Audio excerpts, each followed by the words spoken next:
Between 1851 and 1901 in Victorian England, over 2.5 million women were classified as spinsters, facing societal scorn, limited opportunities, and a desperate struggle for independence. With 500,000 more women than men in Britain, many had no chance of marriage, forcing them to navigate a world designed to exclude them. Here's what life was really like for a Victorian spinster. Hey, quick thing before we start. If you actually listen to these regularly, hit like or subscribe. I always wonder where everyone's at, so comment your city and what time it is. Weird to think some of you are having breakfast in London while I'm recording this at night here in the States. Alright, let's head back to Victorian England. Trust me, it's gonna be quite a ride. But first, get comfortable. Seriously. Adjust those pillows, pull up that blanket, because where we're going, you're gonna want to be cozy. The room is cold, not like, oh, I should put on a sweater cold. I mean the kind of cold that seeps into your bones and sets up camp there. Your eyes flutter open to darkness, save for the faint grey light filtering through thin curtains. It's 5 a.m. on a January morning in London, 1862, and the boarding house room you call home feels like an icebox. You're 25 years old, and according to society, you're officially a spinster. How fun. Miss Harrington, are you awake? The sharp voice of Mrs. Wilson, your landlady, pierces through the door. The fire needs lighting downstairs. We have guests arriving at 8. There's no such thing as hitting snooze when you're a spinster living in someone else's home. The floorboards sting your bare feet like tiny knives as you slide them from beneath the thin blanket. Unlike your warm bed right now, Victorian bedding was, let's just say, minimal if you weren't wealthy. Coming, Mrs. Wilson, you call back, your voice still thick with sleep. So here's the thing about being a spinster in Victorian England. It wasn't just about being unmarried. It was a whole identity that society dumped on you, and it happened way earlier than you might think. You might be picturing some grey-haired lady with cats, right? Nope.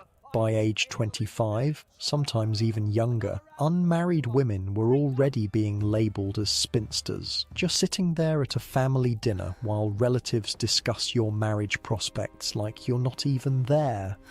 What's wrong with Elizabeth? Why hasn't she secured a husband yet? Thanks, Aunt Margaret. I'm literally right here.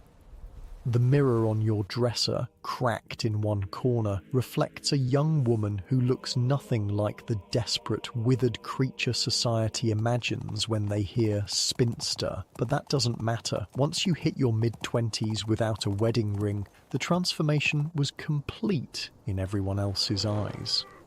You reach for your dress, the same one you wore yesterday and the day before. When you're working as a live-in assistant at a boarding house, you don't exactly have an extensive wardrobe, just 3 serviceable dresses that you wash by hand every Sunday. Your hair gets twisted up into a tight bun, no fashionable curls or elaborate styles for working women. Practicality rules everything about your appearance now. Miss Harrington. The voice is more insistent this time.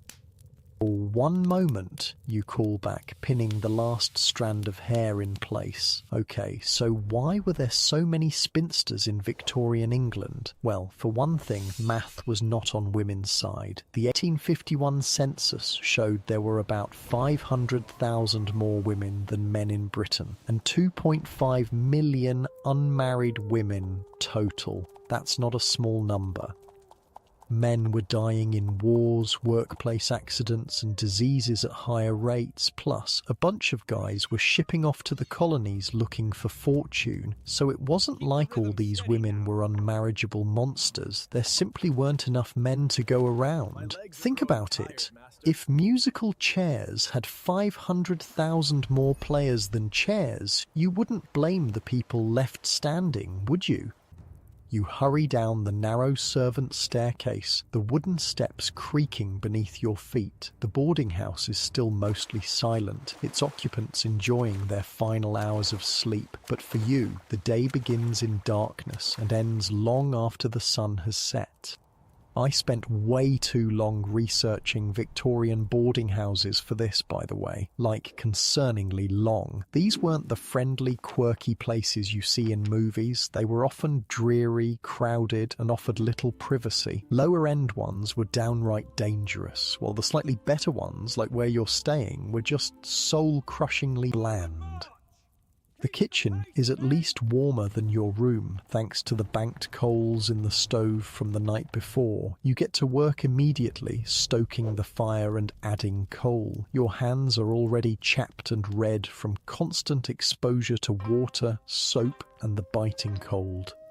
Your stomach growls, reminding you that yesterday's dinner was meagre at best, a thin soup and a chunk of bread. But breakfast won't happen until after the morning chores are done. Mrs. Wilson is strict about the schedule. "There you are," Mrs. Wilson says, appearing in the doorway like a disapproving ghost. "The dining room needs sweeping, and the front parlour fire should be lit next. Mr. and Mrs. Pemberton will be expecting tea when they come down at 7. She's not cruel, exactly, just businesslike. When you're employing a spinster to help run your boarding house, there's no need for warmth or familiarity. It's a transaction. You work, you get a room and meals. "Yes, Mrs. Wilson," you say, keeping your eyes down. "See, the whole unmarried woman living alone thing? Not really an option in Victorian times. Respectable spinsters couldn't just rent an apartment and live their best single lives. Society literally wouldn't allow it. Spinsters typically either lived with family, if they were lucky enough to have family who would take them in, or found positions as governesses, companions, or, like you, assistants in businesses like boarding houses. The alternative was, well, the workhouse, and nobody wanted to end up in the workhouse. Victorian workhouses were basically prisons for the poor, where you'd do brutal labour for barely enough food to survive. Your second cousin ended up in one after her parents died, and the last letter you received from her described conditions that still give you nightmares. So, here you are, 25, unmarried, working for room and board in a boarding house that caters to travellers and long-term residents of modest means. Your room is tiny, your possessions few, but you're not in the workhouse. That counts for something. As you sweep the dining room, your mind wanders to how you ended up here. Your father was a clerk in a small firm, providing a respectable but modest living for your family. When he died of pneumonia 6 years ago, everything changed. Your mother took in sewing, but it wasn't enough. Your brother James was apprenticed to a printer, and you... Well, you had expected to be married by then. That was the plan every girl was supposed to have. But the suitable young men in your social circle were few, and none had shown particular interest before your father died. After his death, when your family's circumstances declined, your prospects dried up completely. There's this wild misconception that Victorian women never worked before they had to, but that's just not true. Even in the mid-1800s, about 30 to 40% of women contributed significantly to their household income. It's just that the census takers often didn't record it properly. They'd list a woman's marital status, single, married or widowed, but not always her employment. And smaller jobs like helping with a family business or part-time work weren't considered important enough to document. But by the 1850s, more women than ever were working outside the home. In fact, female employment was higher then than any other time until after World War II. That's a history fact that gets weirdly overlooked. You finish sweeping and move to the parlour to prepare the fire. Your knees ache from the previous day's scrubbing, but you ignore the pain. Pain is a luxury you can't afford to acknowledge when there's work to be done. The Pembertons are regular guests, travelling salespeople who stay at the boarding house every other month. Mrs. Pemberton always looks at you with a mixture of pity and smugness, the look of a married woman regarding a spinster. Such a shame, you once overheard her tell her husband. Not unattractive, but so plain. No wonder she never caught a husband. You hadn't known whether to laugh or cry, as if catching a husband was like trapping a rabbit, a matter of skill rather than circumstance, as if your father's death and your family's subsequent financial struggles hadn't made you practically invisible to eligible men. The fire catches, and you feed it carefully, adding coal bit by bit. Heat begins to radiate outward, warming your frozen fingers. You allow yourself 30 seconds of this luxury before standing to set out the tea things. Now, here's something interesting. Around the mid-19th century, there was a big shift in how people thought about marriage. It used to be primarily a business transaction, a way to share wealth and connections between families, but by the early 1800s, there was more emphasis on marrying for love. This actually made things harder in some ways. Women were still taught that marriage was their ultimate goal, but now it had to be a love match. And when you combine that with women's lack of legal rights, like they couldn't own property or vote, suddenly the pressure wasn't just to find a man, but to find the perfect man. You needed someone you loved, who could support you financially, and who would respect your autonomy within the marriage. That's a pretty tall order, especially when the pickings were slim to begin with. So many women just decided they'd rather not marry at all than end up with the wrong person. In an 1889 magazine called Titbits, I swear that's the real name, women wrote in explaining why they chose to be spinsters, and their answers were amazing. One woman wrote that if she got married, she'd have to be a wife, mother, nurse, housekeeper, chambermaid, seamstress, dairymaid, and scrub generally. As just a dairymaid, she only had one job to do. Another said marriage was like an electric battery. When you once join hands, you can't let go, however much it hurts. And my personal favourite, from a Miss Sparrow, who said she didn't want to enlarge my menagerie of pets because she found the animal man less docile than a dog, less affectionate than a cat, and less amusing than a monkey. Damn, Miss Sparrow, tell us how you really feel. By 7 o'clock, the house is stirring to life. The Pembertons come down to the parlour and you serve the tea with hands that don't tremble, despite your exhaustion. Your stomach is still empty, but you've grown accustomed to hunger as a constant companion. "Thank you, girl," Mr. Pemberton says without looking at you. You're 25, hardly a girl, but invisible people don't get to correct their betters. "Will there be anything else, sir?" you ask, your voice the perfect blend of civility and efficiency. "No, that will be all for now." You return to the kitchen where Mrs. Wilson allows you a cup of tea and a slice of bread with a scraping of butter. It's not much, but it's something. The other girl who works here, Annie, a maid of 16, joins you briefly. "Morning, Miss Harrington," she says with a cheerfulness that feels foreign to you now. "Cold one today, innit?" "Indeed," you reply, sipping your tea to warm your insides. "Have you done the upstairs rooms yet?" "Just about to start. Mrs. Thompson in room 4 wants her fire lit first thing, says her rheumatism is acting up something fierce." You nod. Mrs. Thompson is a widow who's lived at the boarding house for 3 years. Her small widow's pension allows her this modest accommodation, but little else. In some ways, her position is even more precarious than yours. At least you're young enough to work. She's at the mercy of her late husband's pension administrator. Now, I should point out that this whole choosing to be a spinster thing was mainly a white middle-class luxury. Working-class women and women of colour rarely had the option to just decide not to marry if they didn't want to. If their families couldn't support them, they were pretty much out of luck. But with the shortage of men, spinsters were becoming more common across all social classes, and society was freaking out about what to do with all these single ladies.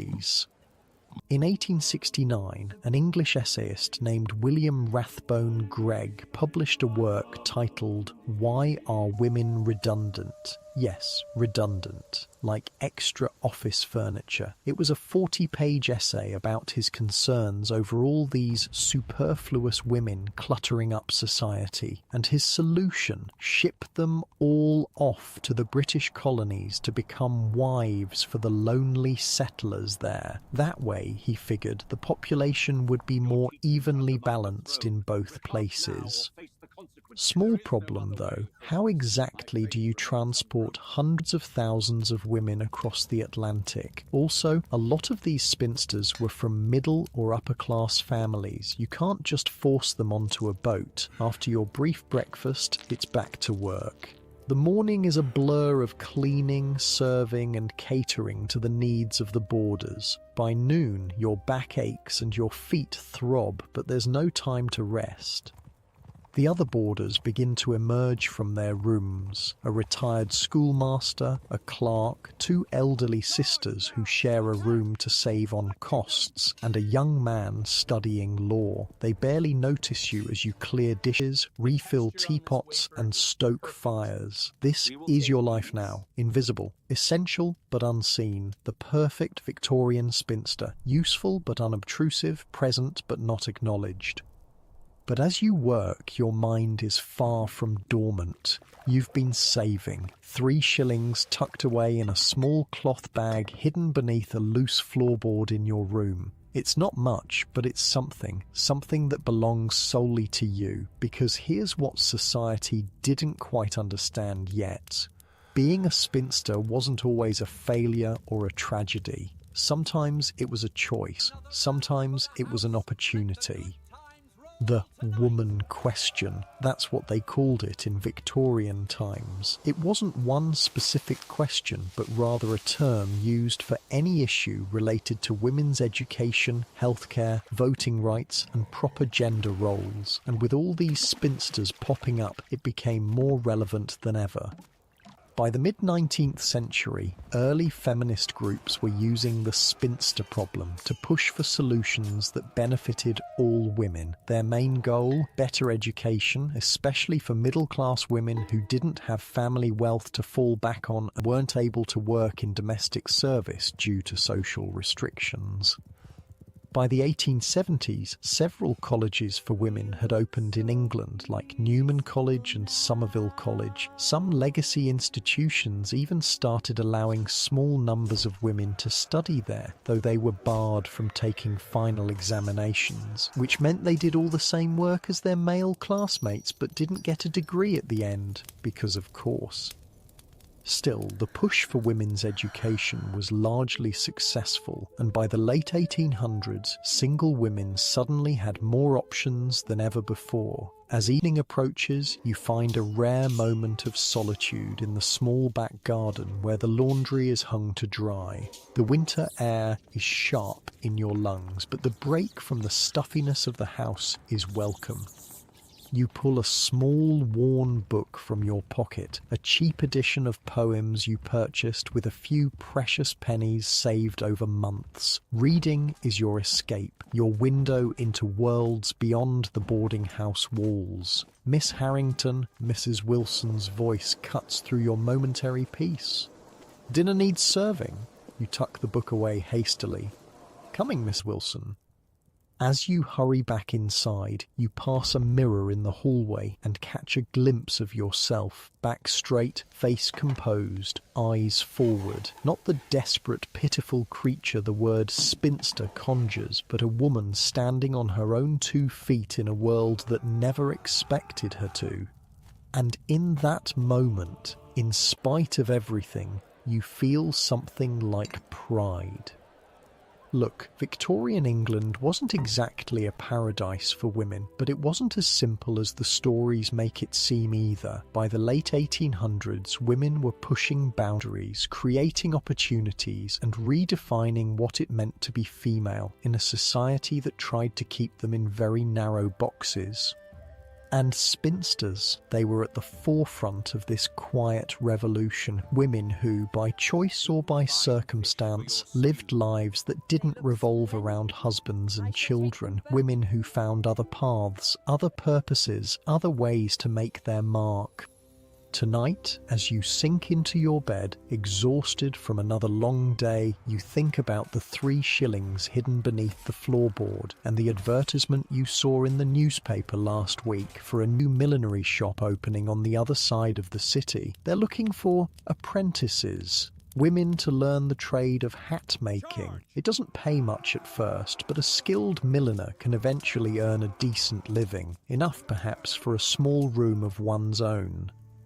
It's a risk, a terrifying leap into the unknown, but as you drift towards sleep, you find yourself calculating how many more shillings you need before you can afford to take that chance, to step out of invisibility and into a life of your own making. Because that's what being a spinster in Victorian England could mean. Not just the absence of a husband, but the presence of possibility. A different kind of life than the one society prescribed. Difficult, yes. Lonely, sometimes. But also, in its way, free. Unlike your warm, comfortable bed tonight, sleep for a Victorian spinster was often just another form of work, gathering strength for the battles of tomorrow. And there would always be battles, but also, increasingly, victories. As you slip into dreams, you don't know it yet, but you're part of something bigger than yourself, a quiet revolution of women who, for countless different reasons, found themselves outside the traditional path and decided to forge new ones instead. Your story is just beginning, and in the darkness of Victorian London, that's both a terrifying and an exhilarating thought.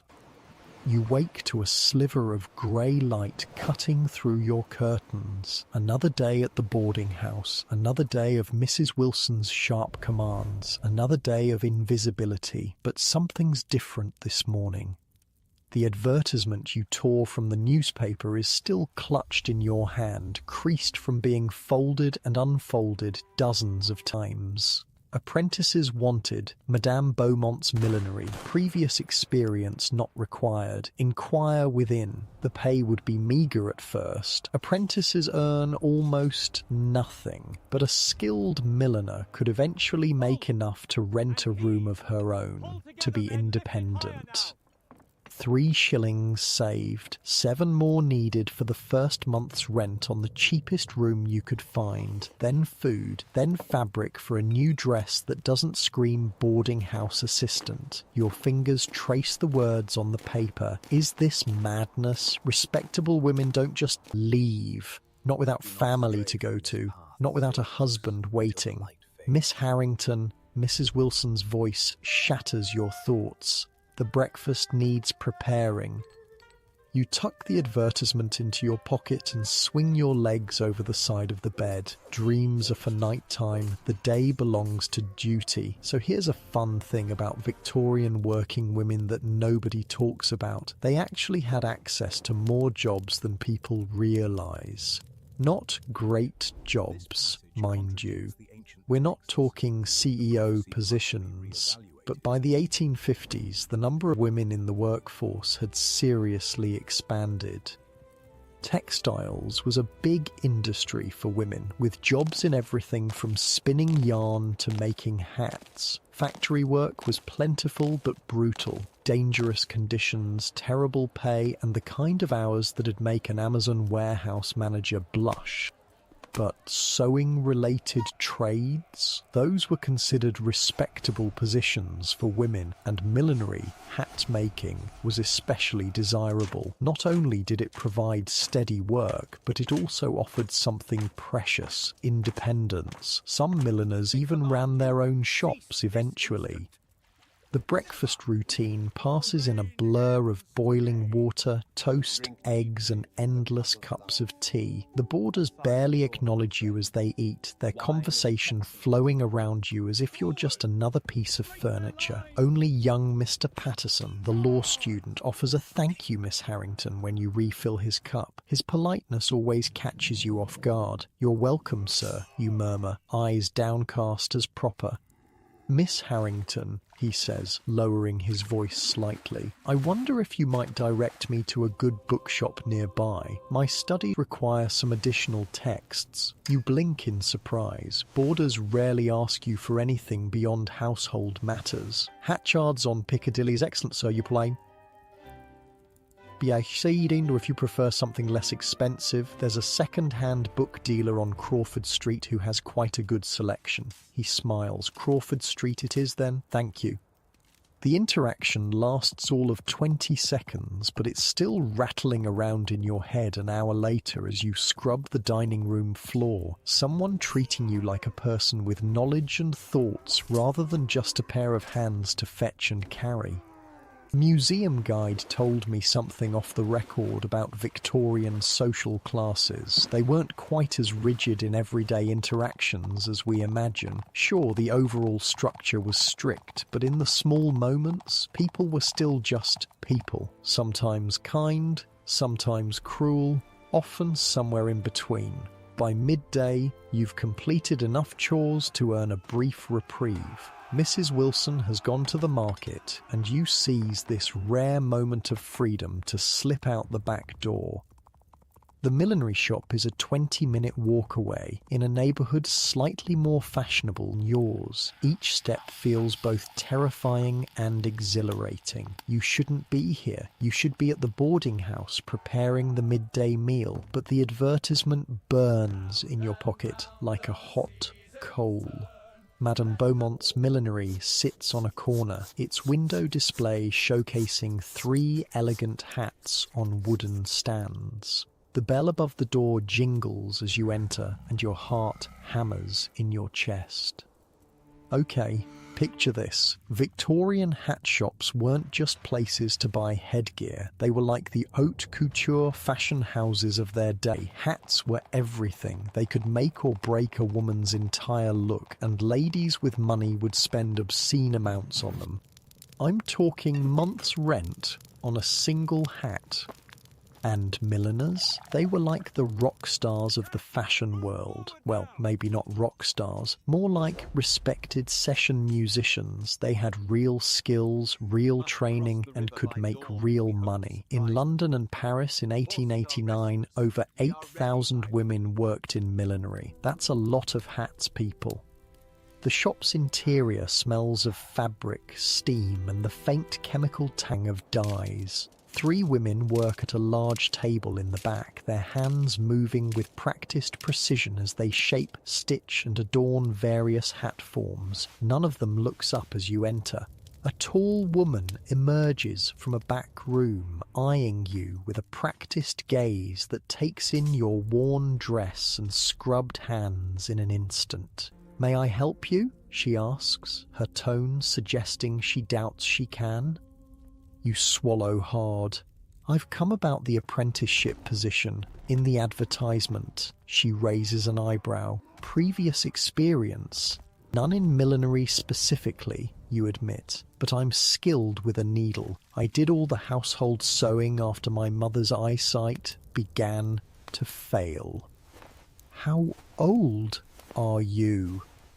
Her gaze is assessing, not unkind, but certainly not warm. 25. Rather old to begin an apprenticeship. The words sting, but you don't let it show. "I'm a quick learner, madame." "Beaumont," she supplies. Though not truly a madam, Miss Beaumont will do. The French touch is simply good for business. "Wait, what? You mean to tell me that the fancy madam was just marketing?" Yep, plenty of Victorian businesses added a French flair to seem more sophisticated and fashionable. Paris was the centre of the fashion world, so a French connection, real or imagined, gave you credibility. It's basically the 1800s version of putting luxury or artisanal in your brand name today. She studies you for another moment, then says, "The work is hard, 10 hours a day, 6 days a week. You'll begin as a basic stitcher before learning the more complex techniques. Pay is 2 shillings a week to start. After a year, if you show promise, it rises to 4. 2 shillings a week. It would take months to save enough for a room, but it's something, a beginning. When can you start? She asks.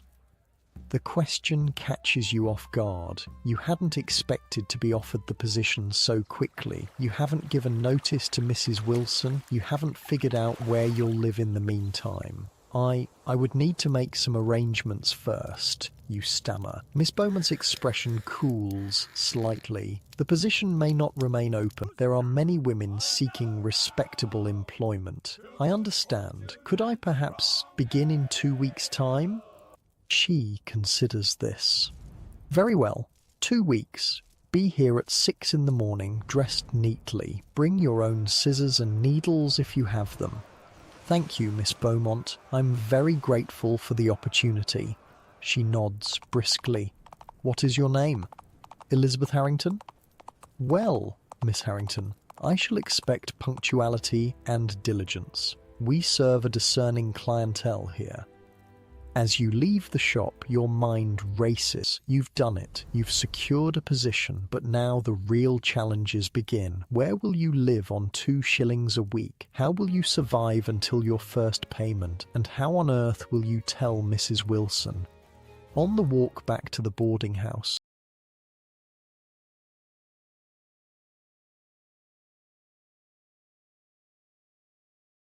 you pass a group of young women about your age, dressed in the simple but neat attire of shop girls. They're laughing together, sharing some private joke. When was the last time you laughed like that? When was the last time you had friends to laugh with?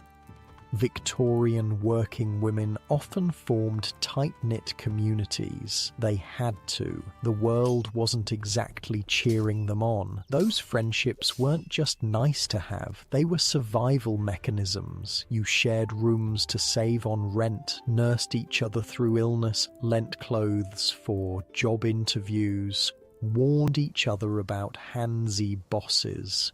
Without family support, your fellow working women became your family.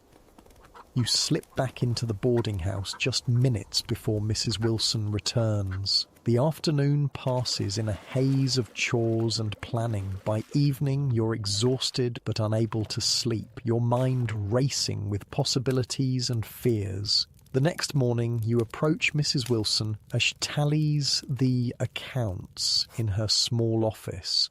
Mrs. Wilson, might I speak with you for a moment? She looks up, irritated at the interruption. Make it quick, Miss Harrington. The linens need changing. You take a deep breath. I've secured a position at a millinery shop. I'll be leaving in 2 weeks' time. Her pen stills. Leaving? And who, pray tell, will handle your duties here? I'm sure you'll find a suitable replacement, you say, trying to keep your voice steady. Many women are seeking positions. Millinery, she scoffs. Fancy work for fancy ladies. You think you're too good for honest labour now? Not at all, you reply, though her words sting. But I wish to learn a trade. She studies you with narrowed eyes. Very well, but don't come crawling back when you find the work too demanding or the pay too meagre, and I'll expect you to train your replacement before you go. Of course, Mrs. Wilson, thank you for understanding. Understanding is a stretch, but at least she hasn't turned you out on the spot. You have 2 weeks to find accommodations and prepare for your new life. That afternoon, as you polish the banister, young Mr. Patterson passes by on his way out. Good afternoon, Miss Harrington, he says with his usual politeness. Good afternoon, Mr. Patterson, you reply. He hesitates, then says, I found that bookshop on Crawford Street. You were right, their selection is excellent. I'm much obliged for the recommendation. A small thing, this exchange. Insignificant to him, perhaps, but to you, starved as you are for simple human acknowledgement, it feels momentous. "You're welcome, sir," you say, and allow yourself the luxury of meeting his eyes as you speak. They're kind eyes, you notice, observant. "I heard Mrs. Wilson mention you're leaving us," he says. "A new position?" You nod. "At a millinery shop." "Ah, hats," he smiles. "My sister adores hats. Spends far too much on them, according to my father."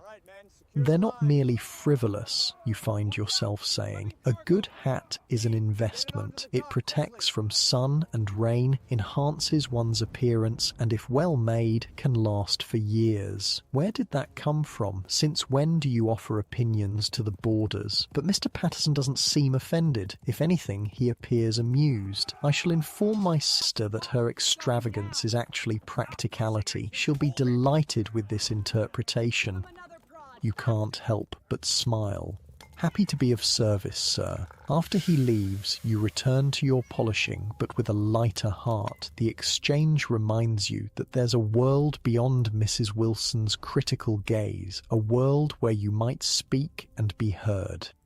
The next 2 weeks pass in a whirlwind of preparation. You work during the day and hunt for accommodations in the evenings. Most lodgings are far beyond your means, but finally you find a possibility. A room in a house on Greystone Lane, shared with 3 other working women. The rent is steep, 1 shilling and 6pence per week, but by pooling resources for food and coal you might just manage.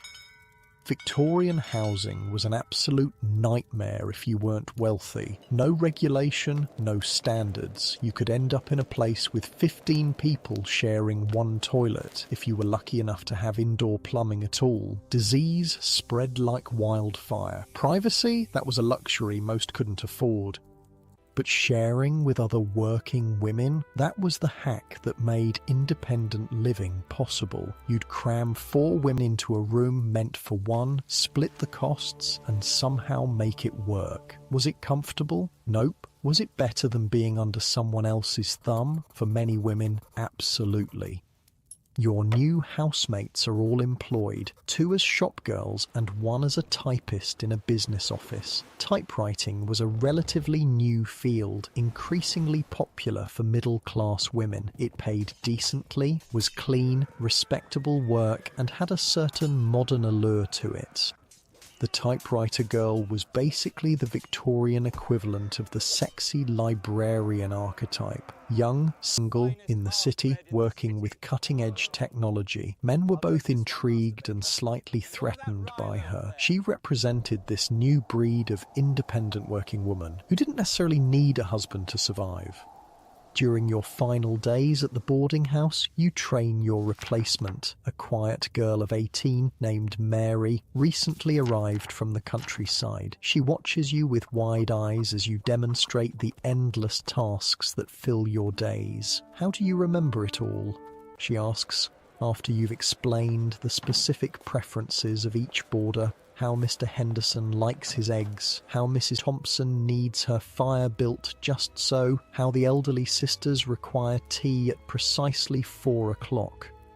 You will too, with time, you assure her, and Mrs. Wilson will remind you if you forget. That's putting it mildly. Mrs. Wilson's reminders tend to be sharp enough to draw blood. On your final evening, you pack your meagre possessions: 3 dresses, 2 nightgowns, a shawl, a pair of worn boots, your precious book of poems, and the 9 shillings and 3pence you've managed to save. Everything fits into a single carpet bag.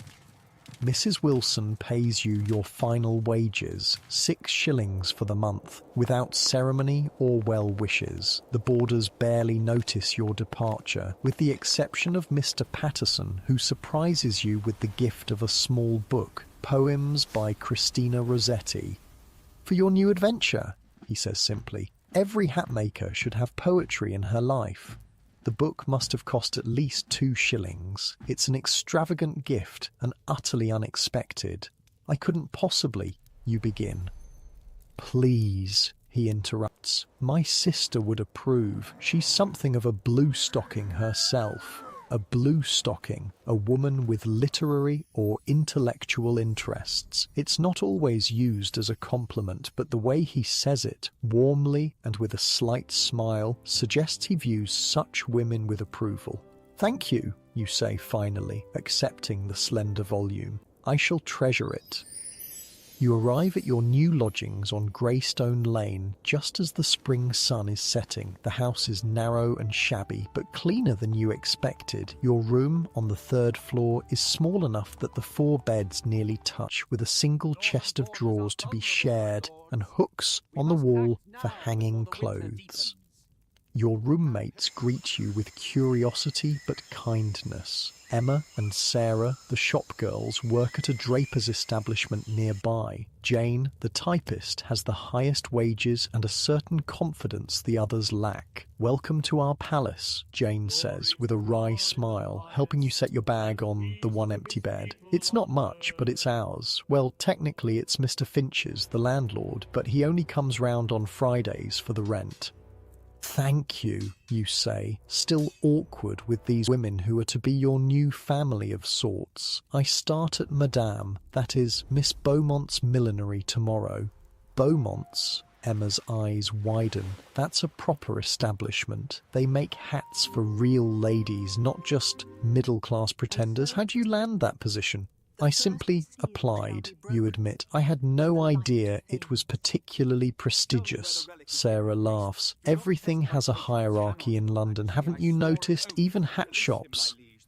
That night, squeezed into your narrow bed with the sounds of 3 other women breathing in the darkness, you feel a strange mix of terror and exhilaration. Tomorrow, everything changes. Tomorrow, you begin building something that belongs solely to you. You're still a spinster, still unmarried at the advanced age of 25, still subject to raised eyebrows and pitying glances. But something has shifted. The word doesn't seem quite so heavy anymore. Because here's what they don't tell you about Victorian spinsters. Many of them were trailblazers. They pushed into new professions, created independent lives, and quietly revolutionized what it meant to be a woman in a society that offered them limited options.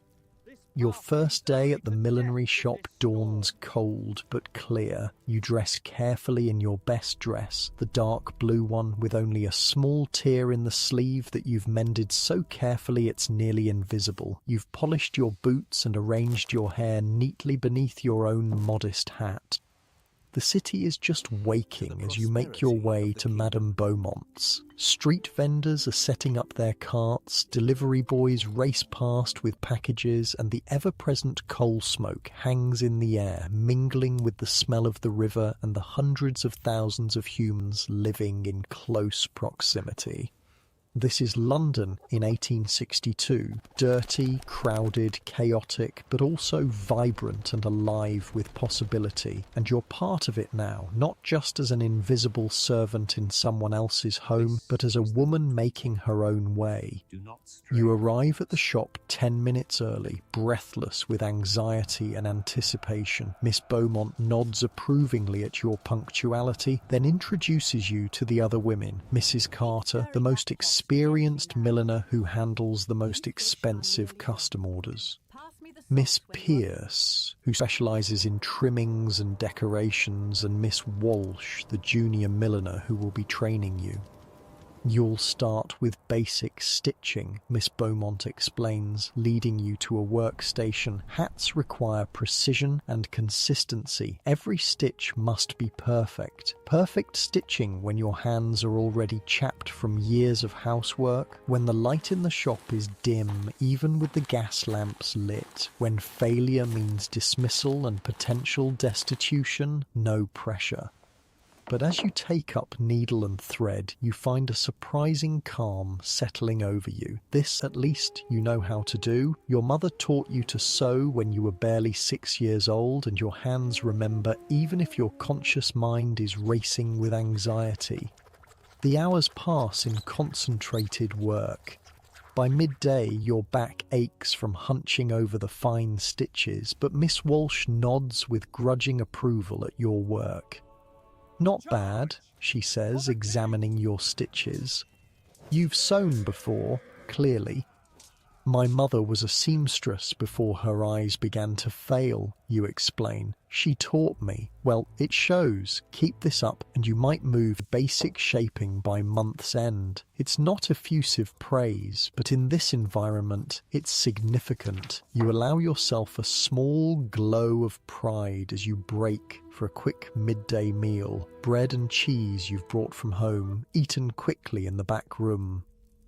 The afternoon brings more stitching, but also your first glimpse of the true art of millinery as you watch Mrs. Carter create a hat from start to finish for an important client. Her hands move with such surety, transforming flat fabric into sculptural shapes that somehow look both architectural and soft. She adds feathers, silk flowers, and ribbons with an artist's eye, creating something that transcends mere function to become a work of art. "Magnificent," you whisper, not meaning to speak aloud. Mrs. Carter glances up, catching your eye. "It takes years," she says, correctly interpreting your admiration. "But yes, it is satisfying work when done properly. By the time you leave that evening, your fingers are pricked and sore. Your eyes strain from focusing on tiny stitches all day, and your shoulders ache from maintaining the same position for hours. But there's a lightness in your step that wasn't there yesterday. You're exhausted. You're terrified about money. 2 shillings a week will barely cover rent and food, leaving nothing for savings or emergencies. You miss the relative security of the boarding house, where at least meals were provided. But for the first time in years, you're also excited. This work has purpose. It has a future. It has the potential to become something more than mere survival. As you walk back to your lodgings in the fading light, you pass wealthy women in carriages wearing hats not unlike the one Mrs. Carter created today. Once you would have seen only the divide between their lives and yours. Now you see something else too, a connection, however tenuous. Their hats and your hands, linked by thread and skill and the strange economy of Victorian womanhood. You're still a spinster by society's reckoning, but tonight, as you clutch your precious book of poems and think about tomorrow's work, you find that the word has lost some of its sting, because maybe, just maybe, being a spinster isn't just about what you lack. Maybe it's also about what you're building, a life, a skill, a future that belongs to no one but yourself. 3 months into your new life and the seasons have shifted. Summer heat bakes London's streets, making the millinery shop a sweatbox by midday. You wipe perspiration from your forehead as you carefully stitch silk flowers onto the brim of a fashionable bonnet. "Not like that," Miss Pierce says, appearing suddenly at your shoulder. "The cluster should be tighter. Unpick it and start again."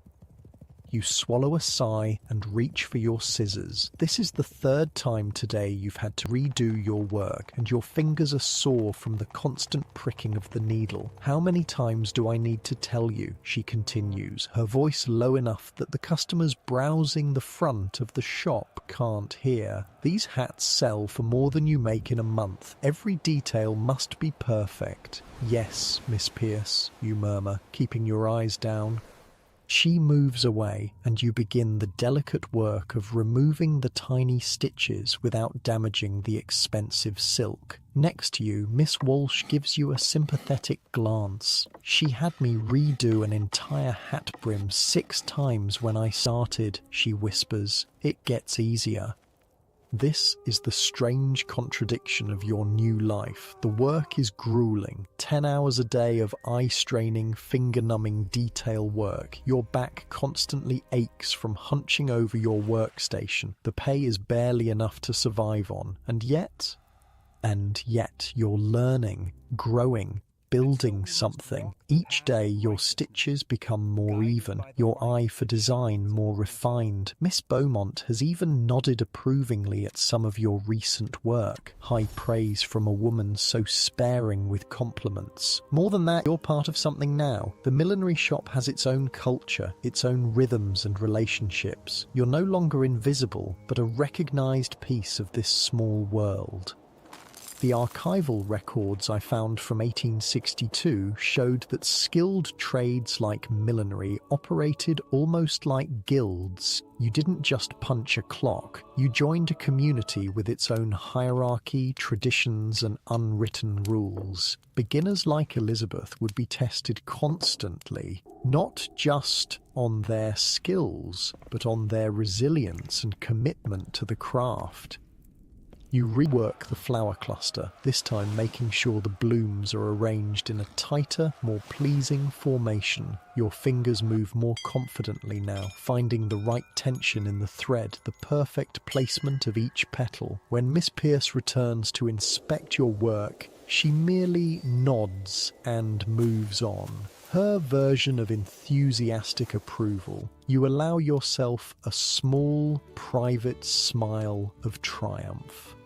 At lunchtime, you sit in the back room with the other women, eating the bread and cheese you've brought from home. The conversation flows around you. Gossip about customers, complaints about the heat, discussion of the latest fashions from Paris. Did you see Lady Harwood's face when Miss Beaumont suggested the green feathers instead of the blue? Miss Walsh laughs. Looked like she'd bitten into a lemon. The green suits her colouring better, Mrs. Carter says authoritatively. Miss Beaumont has an excellent eye. Lady Harwood doesn't want what suits her, Miss Pierce counters. She wants what her sister-in-law had last week, only bigger and more impressive. Speaking of impressive, Miss Walsh turns to you. Your stitching has improved tremendously, Miss Harrington. Those roses you did yesterday were quite fine. The compliment catches you off guard. Thank you, you say, feeling your cheeks warm. I've had excellent teachers. Mrs. Carter smiles slightly. Flattery will get you everywhere, Miss Harrington. This easy camaraderie still feels new to you.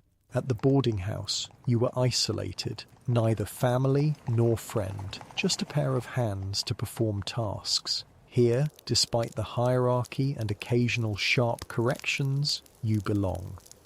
After work, you walk home with Miss Walsh, Annie, as she's asked you to call her when you're not at the shop. The two of you have fallen into the habit of stopping at a small bakery on Fridays when the baker sells yesterday's goods at half price. Look, Annie says, pointing to a display of currant buns. 2 for a penny today. Shall we splurge? You hesitate, mentally calculating your budget. 2 shillings a week in wages, 1 shilling 6pence for rent. That leaves 6pence for food, coal, and any other necessities. A halfpenny for a bun is an extravagance, but it's been a long week of demanding work, and the rare treat might lift your spirits. Yes, you decide. Let's splurge. The bun, slightly stale but still sweet, is delicious. You and Annie eat as you walk, savouring each bite. Oh, I meant to tell you, Annie says between mouthfuls. Mrs. Fairchild is coming in tomorrow for a fitting. You should make sure you're nearby. Mrs. Fairchild is one of the shop's wealthiest clients, known for her exacting standards and generous tips to the girls who please her. Do you think Miss Beaumont would let me assist? You ask hopefully. Probably not directly, Annie admits, but if you happen to be working on trimmings in the vicinity, Mrs. Fairchild often asks opinions from everyone present. She fancies herself a great patroness of working women. You nod, understanding the strategy. In the complex ecosystem of the millinery shop, such small opportunities can lead to advancement and eventually higher wages. Victorian shopping wasn't just a transaction, it was a performance. Upper-class women didn't just buy things, they enacted their status through elaborate shopping rituals. They expected deference and flattery, but some, like our fictional Mrs. Fairchild, also saw themselves as benevolent figures, lifting up working-class women through their patronage. It was weird, patronising, and still somehow better than being treated like furniture. Your lodgings on Greystone Lane have become more home-like over the past months. The small room you share with Emma, Sarah and Jane is still cramped, but you've each found ways to carve out tiny territories of privacy. Your bed has a colourful quilt sent by your mother, and you've hung a small shelf above it where you keep your precious books, now numbering 3, with the addition of a volume of Shakespeare's sonnets found in a second-hand shop. Jane, the typist, has been teaching all of you to read the newspaper critically, pointing out biases and omissions in the reporting. She's involved with a women's discussion group that meets monthly to debate topics ranging from working conditions to voting rights. You should come to the next meeting, she tells you as you all prepare for bed that night. Miss Crawford is speaking about employment opportunities for middle-class women. She's quite compelling. You hesitate. Such meetings feel dangerously close to politics, territory your mother always warned was unbecoming for respectable women. But then again, is anything about your life now what your mother would have considered respectable? Perhaps I will, you say finally. Late in the night, you're awakened by the sound of coughing. Sarah, in the bed next to yours, is sitting up trying to muffle the harsh, racking sounds with her pillow. Sarah, you whisper, sitting up. Are you unwell? It's nothing, she whispers back hoarsely. Just a summer chill. Go back to sleep. But in the grey light of dawn, you can see her pillow is spotted with blood. Consumption, the disease everyone fears, that steals away so many young women in their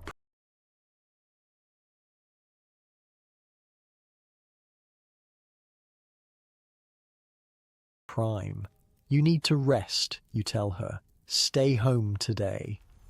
She shakes her head frantically. I can't. Mr. Davis said if any of us miss another day this month, we needn't bother coming back at all. Emma sits up, her face concerned. Sarah, you're ill, properly ill, and I'll be properly homeless if I lose my position, Sarah counters, already rising shakily to dress. It will pass. It always does.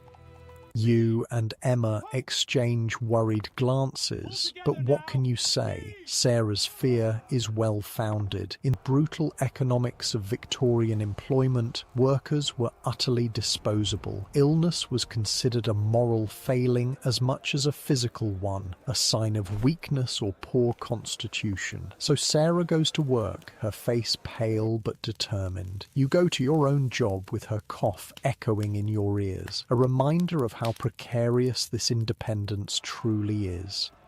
Mrs. Fairchild does indeed come to the shop that day, sweeping in with a rustle of expensive silk and the scent of French perfume. Just as Annie predicted, Miss Beaumont allows you to work nearby, arranging silk flowers for another order while the wealthy customer is attended to. Oh, these are lovely, Mrs. Fairchild says, noticing the small blossoms in your hands. Are they for my hat?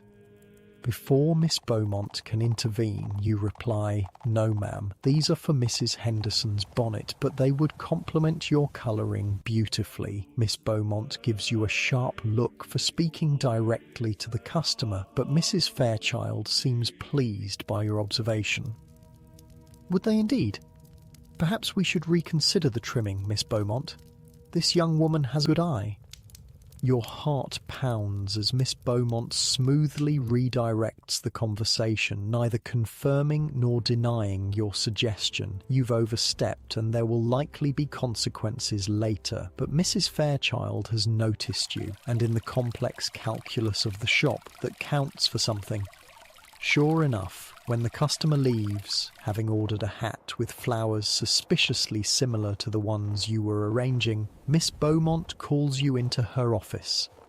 "Miss Harrington," she says coolly, "while your observation about the flowers was not incorrect, you must remember your place. Customers should be addressed only when they speak to you directly, and even then with the utmost deference." "Yes, Miss Beaumont," you say, eyes lowered. "I apologize for my presumption." "However," she continues, her tone softening slightly, "Mrs. Fairchild was impressed by your aesthetic judgment. She has specifically requested that you assist with the trimming of her hat." You look up, startled. "Me? Under Mrs. Carter's supervision, of course." "You're not ready for independent work of that caliber, but it's an opportunity to learn from our most experienced milliner, working on a premium commission." She pauses. "Don't squander it." "I won't, Miss Beaumont. Thank you." As you leave her office, you can't help the small smile that tugs at your lips. It's a tiny victory, but a victory nonetheless. A step forward. That evening, you go with Jane to the women's discussion meeting, held in the back room of a small tea shop. About 20 women are gathered there, most appearing to be from the middle classes, though a few, like you and Jane, are clearly working women. Miss Crawford, the speaker, is a formidable-looking woman in her 40s, dressed in severe but fashionable attire. She speaks with confidence about the changing landscape of women's employment. The census of 1851 confirmed what many of us already knew, she tells the assembled group. There are simply not enough men for every woman to marry. Society must acknowledge this reality and create pathways for women to support themselves with dignity. Her words resonate with you. How many times had you been made to feel like a failure for not securing a husband, as if the demographics were your personal moral shortcoming rather than a simple mathematical fact? The question should not be, why are these women unmarried? Miss Crawford continues, but rather, how can we ensure these women have opportunities for meaningful work and independence? Around you, heads nod in agreement. The term surplus women makes you wince, as if you're excess inventory in a warehouse, but the acknowledgement of your existence, your right to a place in society, feels revolutionary. After the speech, small groups form for discussion. You find yourself in conversation with 3 other women. Jane, a governess named Miss Taylor, and a quiet woman in her 30s who introduces herself as Miss Pembroke, a bookkeeper. "What did you think of the speech?" Miss Pembroke asks you. "It was illuminating," you reply carefully, still wary of expressing political opinions too freely. "I hadn't considered the census figures in quite that light before. It changes the narrative, doesn't it?" Miss Taylor says eagerly. "Instead of pitying the poor spinster, society ought to be ensuring she has the education and opportunity to support herself." "Precisely," Jane agrees, though I think Miss Crawford could have gone further. It's not just about survival, but about women having the chance to pursue their own ambitions, just as men do. The conversation continues, flowing from employment to education to the broader question of women's place in society. You mostly listen, occasionally offering observations from your own experience. It's exhilarating to hear your private thoughts echoed and expanded upon by these thoughtful, articulate women. On the walk home, Jane is animated, discussing the various points raised in the meeting. You're quieter, processing all you've heard. "What did you really think?" she asks finally. "Too radical for you?" You consider the question carefully. "Not too radical," you say slowly. More like, "I've felt these things, but never heard them spoken aloud. It's strange to discover your private thoughts are actually part of a larger conversation." She smiles. That's how movements begin. Individual discontent becomes collective action. "I wouldn't call myself discontented," you protest. "I'm fortunate to have found decent employment." Are you, though? Jane challenges gently, working 10 hours a day for wages that barely cover your needs, having to choose between a currant bun and saving for emergencies. Being told you should be grateful for the chance to serve others. Put that way, it does sound rather bleak. Yet compared to the boarding house, compared to the workhouse, compared to so many women's situations... It's a beginning, you say finally, not an ending. Jane squeezes your arm. That's the spirit. We start where we are and build from there. When you reach your lodgings, you find Emma waiting anxiously by the door. Thank goodness you're back, she says, pulling you both inside. It's Sarah. The coughing got worse. Mrs. Davis sent her home early and she's been bringing up blood. You rush upstairs to find Sarah in bed, her face alarmingly pale against the pillow. Her breathing is laboured and a handkerchief spotted with blood is clutched in her hand. I've sent for the doctor, Emma says, wringing her hands, but you know how they are about coming to this neighbourhood. Victorian medicine was a hit-or-miss affair, especially if you weren't wealthy. Doctors might prescribe everything from bleedings to mercury to cocaine, depending on their training and preferences, and many simply wouldn't bother with poor patients, knowing the fee might never be paid. We need to cool her fever, you say decisively, falling back on your mother's remedies. Jane, could you fetch water? Emma, help me get her into a fresh nightgown. She's soaked through with sweat. The three of you work together, caring for Sarah as best you can. The doctor eventually arrives, a young man with kind eyes who examines Sarah thoroughly before delivering his verdict. Consumption, as I'm sure you've guessed, he tells you quietly, stepping aside from the bed. Not advanced, but concerning. She needs rest, good food, and clean air. For how long, you ask, already calculating the financial implications. At least a month, possibly longer. A month without wages, a month of rent and food to somehow cover. The four of you exchange glances, the same thought in all your minds. How? I have some savings, Jane offers. Not much, but enough to help with her share of the rent for a few weeks. We can take in sewing, Emma suggests. Extra work in the evenings. And I might be able to ask for a small advance on my wages, you add, though the thought of approaching Miss Beaumont with such a request makes your stomach clench. The doctor watches this exchange with interest. You ladies aren't family.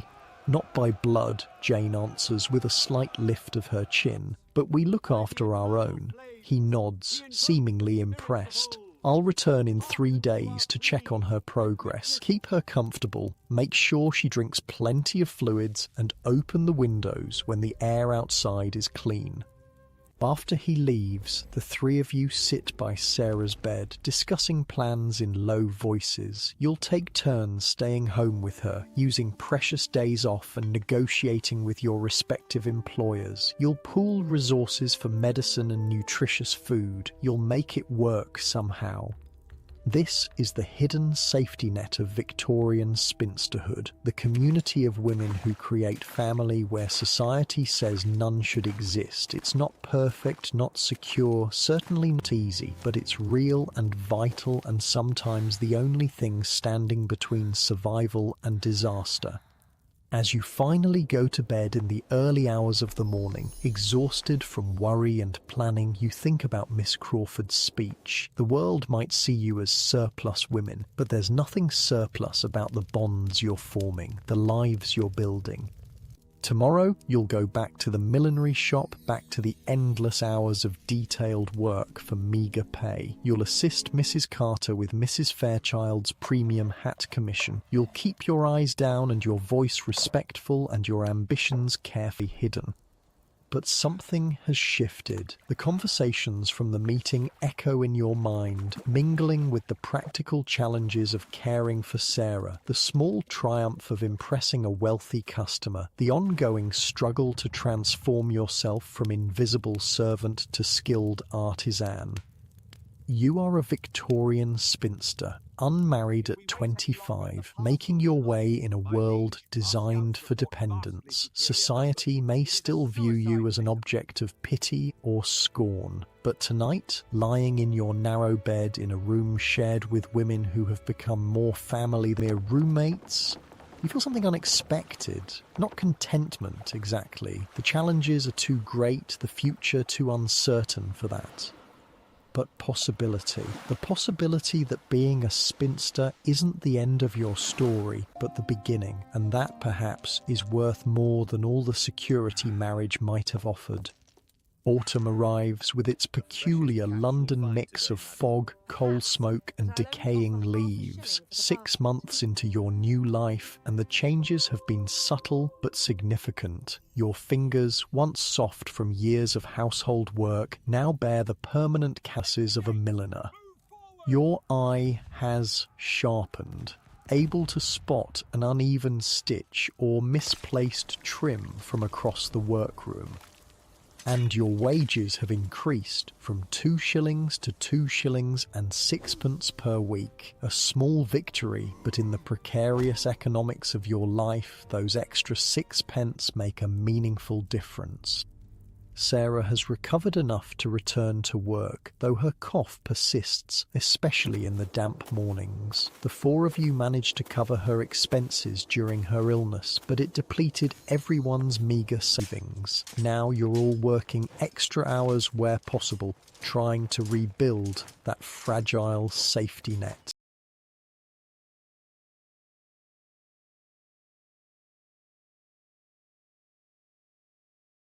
Miss Harrington, Miss Beaumont calls from the front of the shop. Mrs. Fairchild is here for her final fitting. Please assist Mrs. Carter.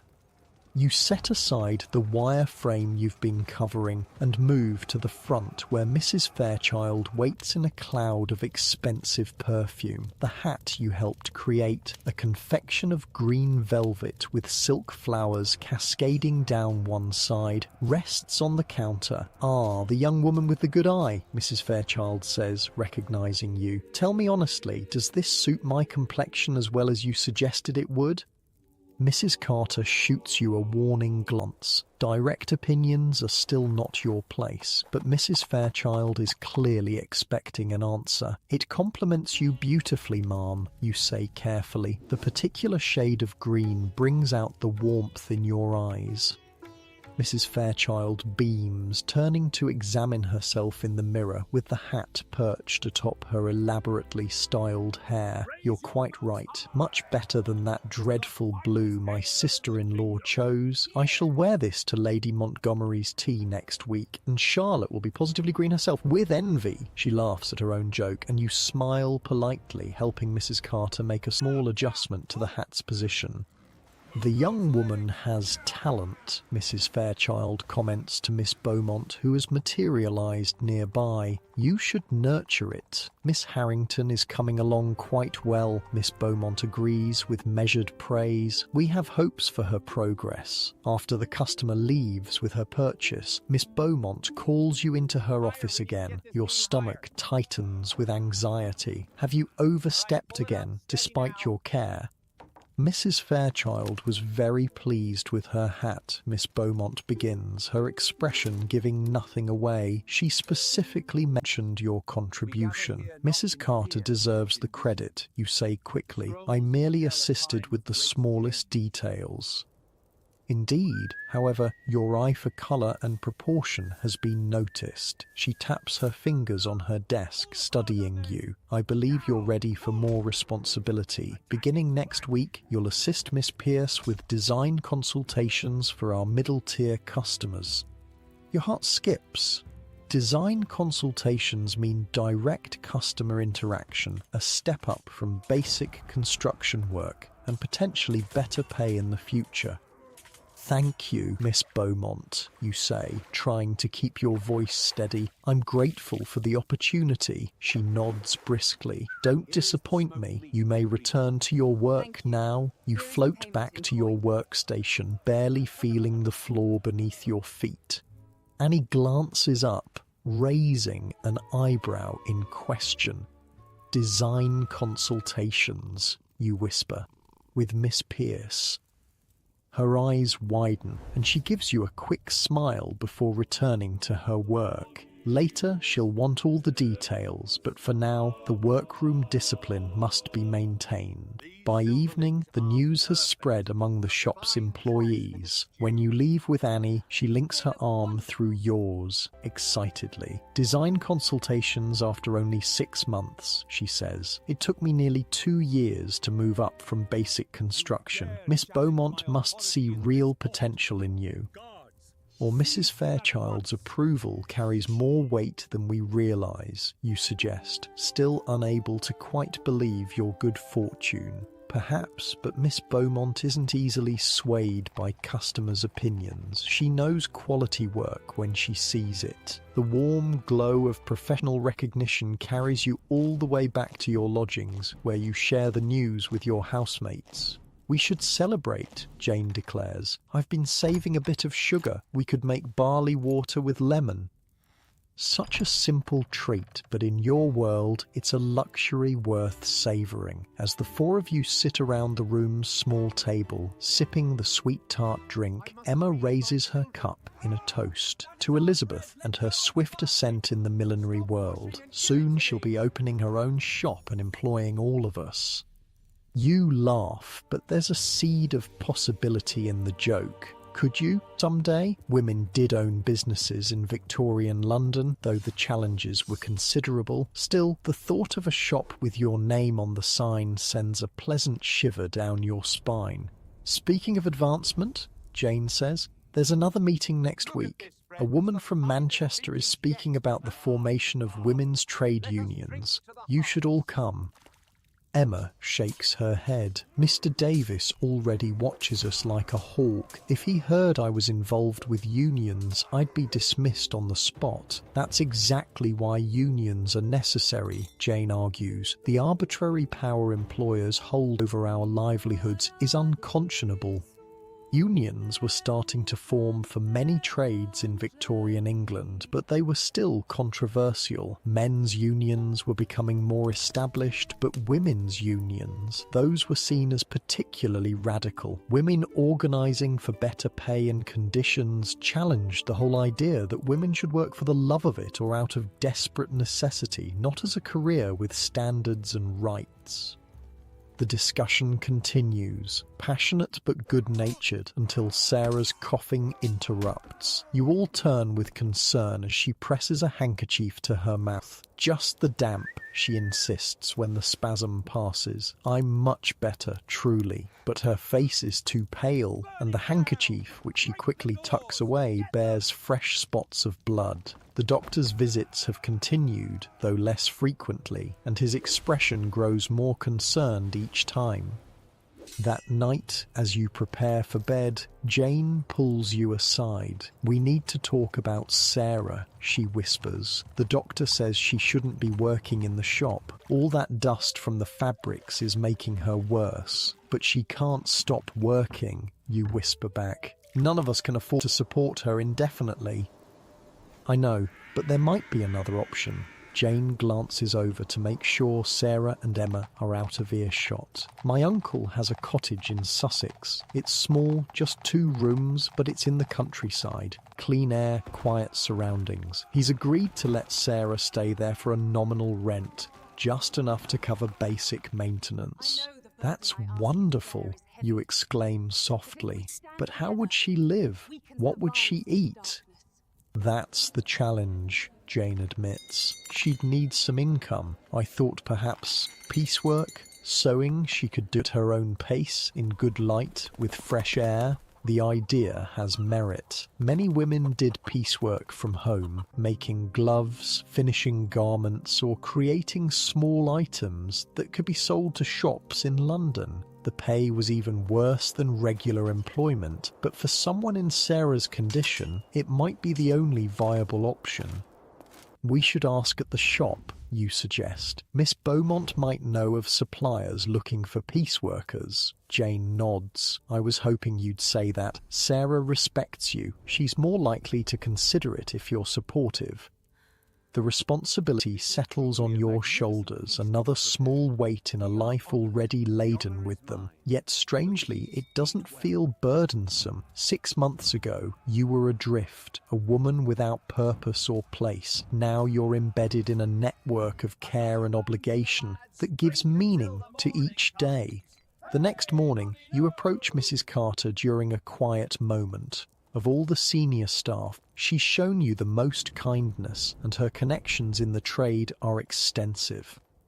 A friend with consumption, she repeats when you explain the situation. How severe? Improving, but doctor says she needs country air. She's skilled with a needle. She works at Davis's draper's shop currently. Mrs. Carter considers. As it happens, my sister runs a small business, making baby clothes. Fine work, mostly for the middle-class trade. She often needs extra hands, especially as the Christmas season approaches. The pay isn't much. Anything would help, you assure her. I'll speak with her then. No promises, but she's a soft touch for a worthy case. You thank her profusely, hope blooming in your chest. It's not a perfect solution, but it's something, a chance for Sarah to heal, to perhaps escape the fate that claims so many young working women in London. That Sunday, you're one day free from the shop. You take a rare trip across town to visit your mother. The omnibus fare is a luxury you allow yourself monthly, unwilling to lose the fragile connection to your past. Your mother's lodgings are humble, a single room in a house owned by a distant cousin who took pity after your father's death. She supports herself with seamstress work now, though her failing eyesight makes it increasingly difficult. Elizabeth, she exclaims as you enter, rising to embrace you. You look well. The work agrees with you. You hug her tightly, breathing in the familiar scent of lavender water and clean linen. It does, Mother. How are your eyes? No worse, she says, which you know means no better. Tell me about the shop. Are they treating you fairly? You settle at her small table, sharing the tea and bread she's prepared for your visit. You tell her about your promotion to design consultations, about Mrs. Fairchild's approval, about the techniques you're learning. I always knew you had a gift with the needle, she says proudly. Your father would be so pleased to see you establishing yourself. Would he, though? Wouldn't he rather have seen you safely married, conforming to society's expectations? You don't voice these doubts, unwilling to dim her pleasure in your modest success. And what of your living situation? She asks carefully. 4 young women alone. It's most unusual. We manage well enough, you assure her. We look after each other. She hesitates, then says, Mrs. Pembroke mentioned she saw you at a meeting of a political nature. Your spine stiffens. Mrs. Pembroke must be related to the quiet bookkeeper from the women's discussion group, and apparently not as discreet as one might hope. It was an educational talk, you say carefully, about employment opportunities for women. Your mother sighs. Elizabeth, I understand the necessity of your working, but involving yourself in politics, it's not proper for a young woman of your background. Mother, it was hardly revolutionary, just women discussing practical matters that affect our lives. Even so, she takes your hand. I worry for your reputation. Without that, what hope is there for your future? She means marriage, of course. Despite everything, your age, your circumstances, the demographic realities, she still clings to the hope that you'll somehow conform to the expected path for women.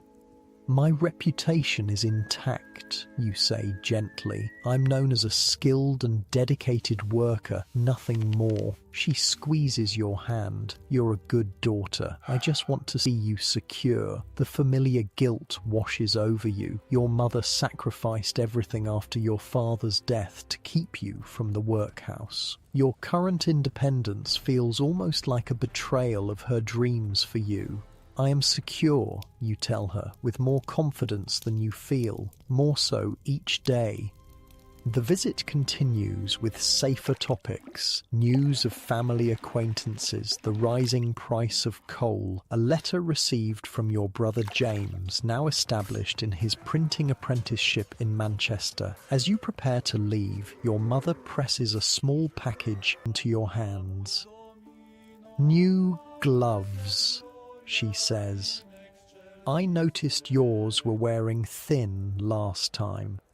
A milliner should have respectable hands. The gift must represent hours of eye-straining work. Mother, you shouldn't have... Let me do this small thing, she interrupts. You're all I have left here in London. You embrace her again, throat tight with emotion. The gap between her world and yours grows wider with each passing month, yet the love remains constant, a bridge across the divide. On the omnibus ride back to your lodgings, you watch London flow past the windows, the elegant homes of the wealthy, the bustling commercial streets, the crowded tenements, so many lives, so many stories, all overlapping and intersecting in this vast, dirty, vibrant city. Your own story is such a small thread in this tapestry, a young woman, neither wealthy nor desperately poor, navigating the narrow path between dependence and destitution, a spinster by society's reckoning, yet increasingly unconcerned with that label. The next week brings change on multiple fronts. Mrs. Carter's sister agrees to provide piecework for Sarah, sending small bundles of baby clothes to be finished with delicate embroidery. The pay is meagre, just a few pence per item, but combined with the low rent for the Sussex cottage, it might be enough for basic survival. The real question is whether Sarah will accept the plan. That evening, the four of you sit together in your small room, laying out the proposal. All Sussex? Sarah repeats, her face pale in the gaslight. Leave London? Just until you're fully recovered, Jane explains gently. The doctor says your lungs need clean air. But I'd be alone, Sarah protests, fear edging her voice. I've never lived alone. This was the reality for so many Victorian women. The urban migration that brought millions to cities like London wasn't just about work opportunities, it was about community. The idea of a solitary existence, especially for a woman raised with the constant presence of family and neighbours, was genuinely terrifying. It would only be temporary, Emma assures her, and we'd visit when we can. The train fare to Sussex isn't so very great, you add, though it represents a significant expense for any of you. Perhaps once a month? Sarah twists her hands in her lap, torn between fear of isolation and the undeniable fact that her health is deteriorating in London's polluted air. I don't know, she says finally.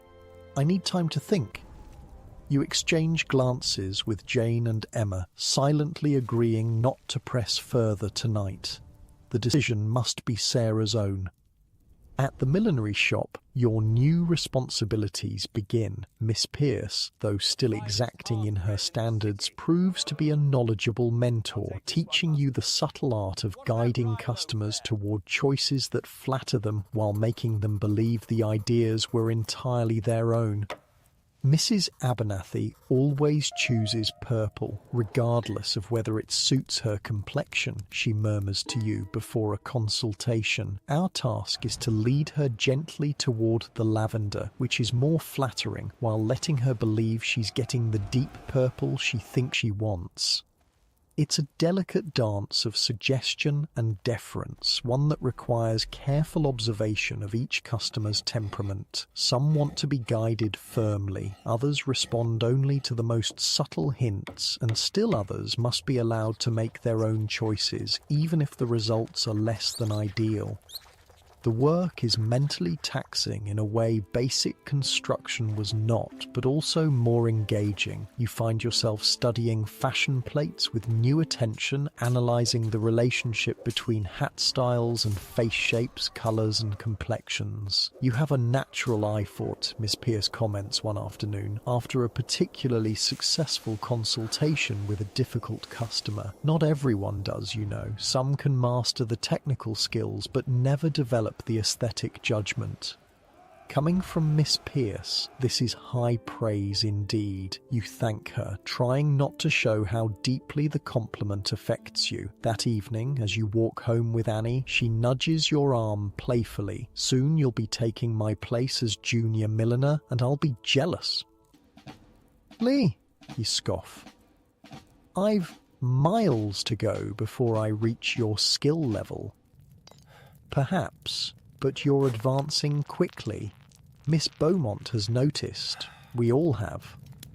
Her words warm you, even as you deflect the praise. 6 months ago, you were invisible, a servant in a boarding house. Now you're a recognized member of a skilled trade with prospects for advancement. The transformation still feels fragile, miraculous. When you reach your lodgings, you find Mr. Patterson waiting outside, a book tucked under his arm. Your heart gives an odd little jump at the sight of him. Miss Harrington, he says, doffing his hat. I hoped I might catch you. Annie gives you a significant look before tactfully excusing herself to go inside, leaving you alone with the young law student. Mr. Patterson, you respond, conscious of maintaining proper formality on a public street. How unexpected.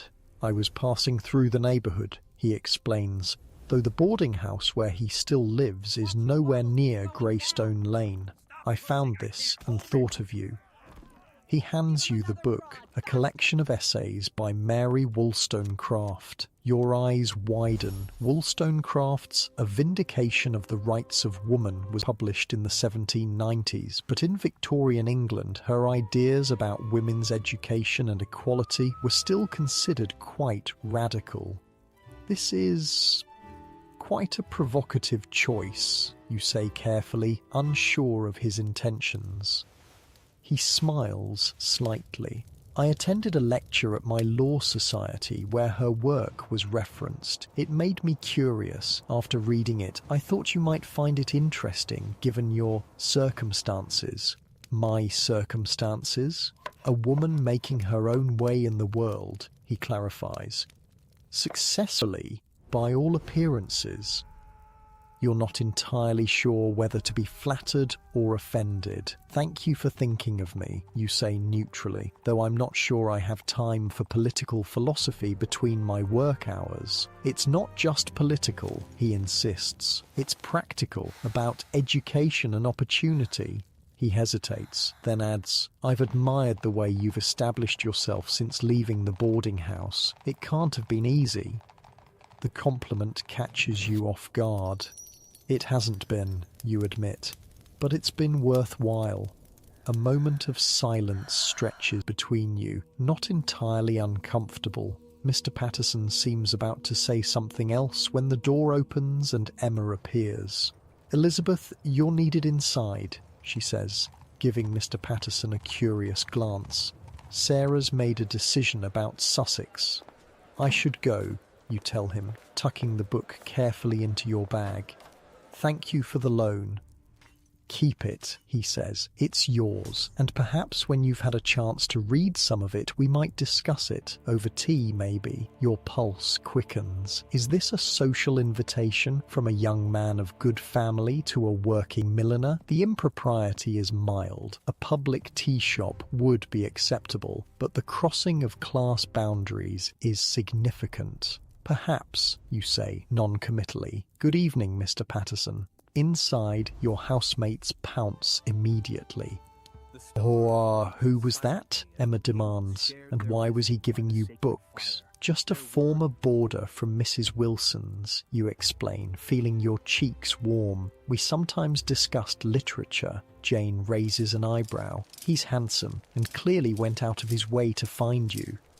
It's not like that, you insist, though you're not entirely sure what it is. What's this about Sarah making a decision? The change of subject works. Sarah, sitting on her bed with a shawl wrapped around her thin shoulders despite the room's warmth, looks up with resolute eyes. I've decided to go to Sussex, she says. You're all right. I need to get well, truly well, not just well enough to work, and I can't do that here. Relief washes through you. That's very wise, Sarah. We'll help you make the arrangements. There's something else, she continues, her voice stronger now that the decision is made. Jane's uncle, he says there's a small school in the village near the cottage. They need someone to teach the youngest children basic letters and numbers. The pay is minimal, but combined with the piecework. That sounds perfect, you say, genuinely pleased. Sarah had mentioned once that she'd always wanted to be a teacher but lacked the formal education necessary for a proper governess position. A village school with minimal requirements might be ideal. It's only temporary, Sarah emphasises. Once I'm fully recovered, I'll return to London.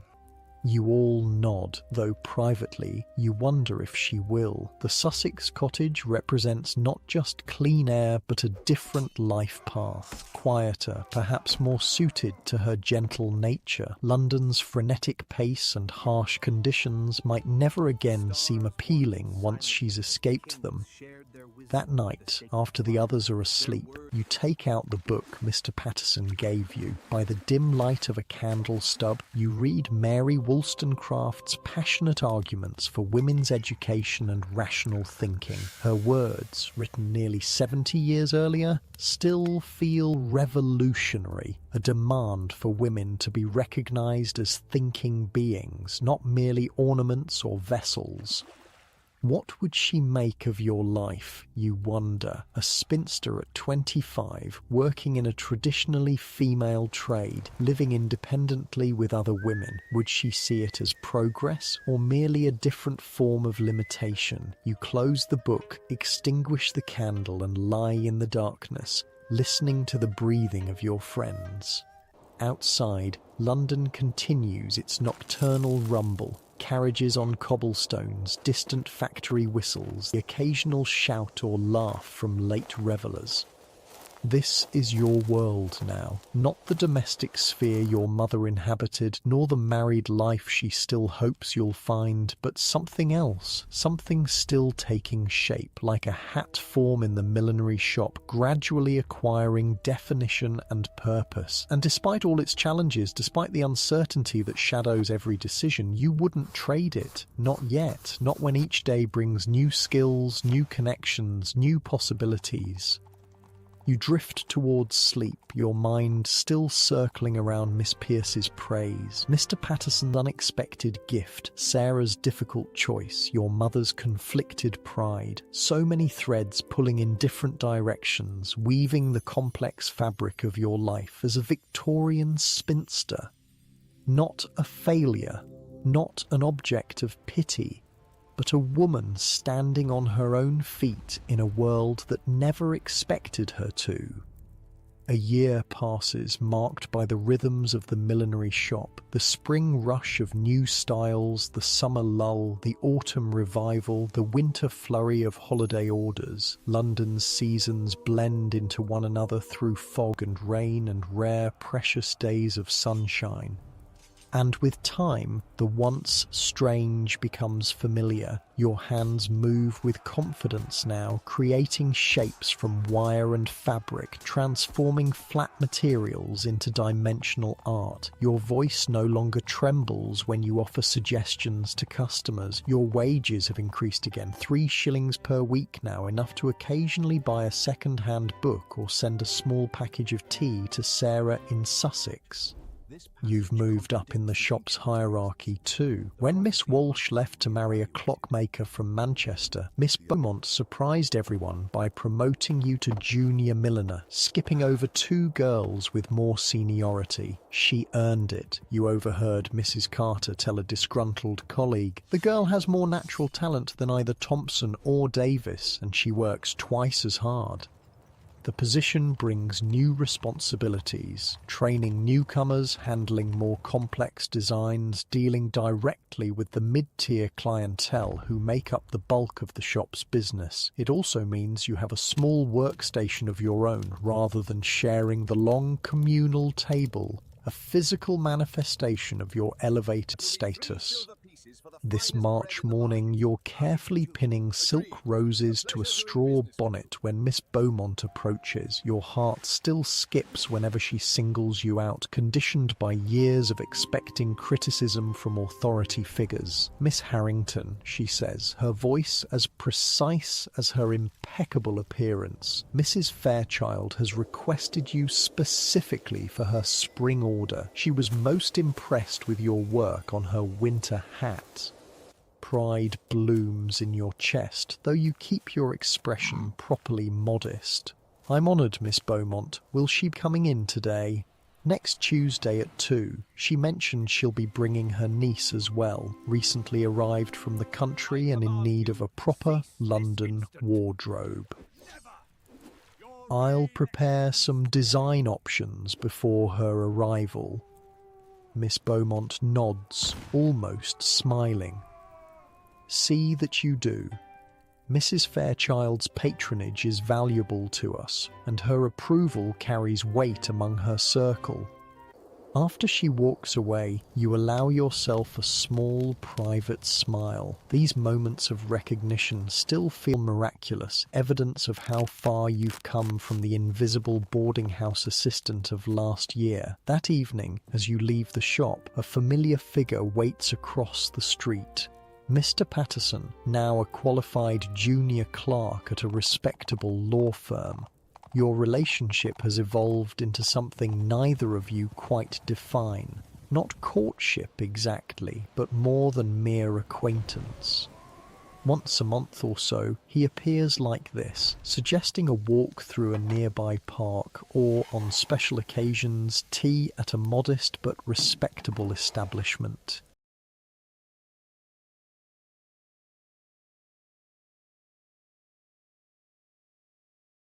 You discuss books, ideas, sometimes the cases he's working on, or the designs you're creating. He lends you volumes from his own small library, philosophy, poetry, increasingly radical political texts that would shock your mother. "Miss Harrington," he greets you, tipping his hat. "I thought I might find you here." "Mr. Patterson," you reply, unable to suppress a smile. What a coincidence. The formality of your address has become something of a private joke between you, necessary in public for propriety's sake, but amusingly stiff given the topics you've discussed. "I wondered if you might be free for a walk," he says, falling into step beside you. "The weather is surprisingly clement for March." "I'd like that," you reply. As you stroll toward the small square where you often take your conversations, he asks about your work, listening with genuine interest to your description of the new spring styles and Mrs. Fairchild's special request. "Your reputation grows," he observes. "Soon you'll be London's most sought-after milliner." You laugh. "Hardly, though I have been given more responsibility lately." "And deservedly so, I'm sure." He hesitates, then adds, "Actually, I had a particular reason for seeking you out today. I've been offered a position at a firm in Manchester." Your steps falter slightly. "Manchester? That's quite far." Indeed, it's a good opportunity. Better pay, more interesting cases. The firm specializes in industrial disputes, which aligns with my interests. When would you leave? You ask, trying to keep your voice neutral.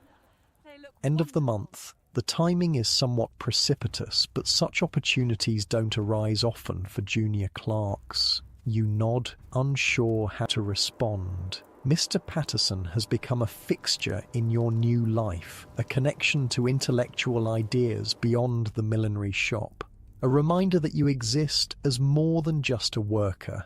His departure will leave a gap. I wanted to ask, he continues, sounding uncharacteristically uncertain, if you might permit me to write to you from Manchester.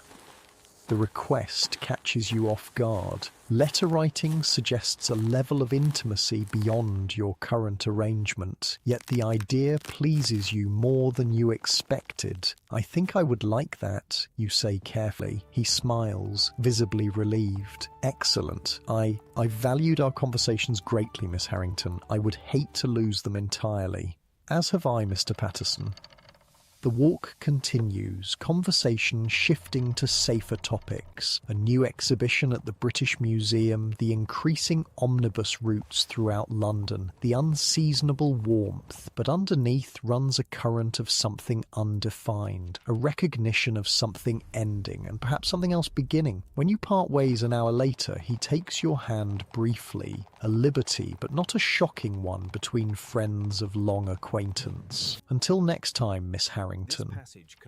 Safe travels, Mr. Patterson. I shall look forward to your letters. Victorian social norms were a wild mess of contradictions, public hand-holding between unmarried men and women, scandalous but exchanging intensely personal letters, totally fine as long as you addressed each other formally.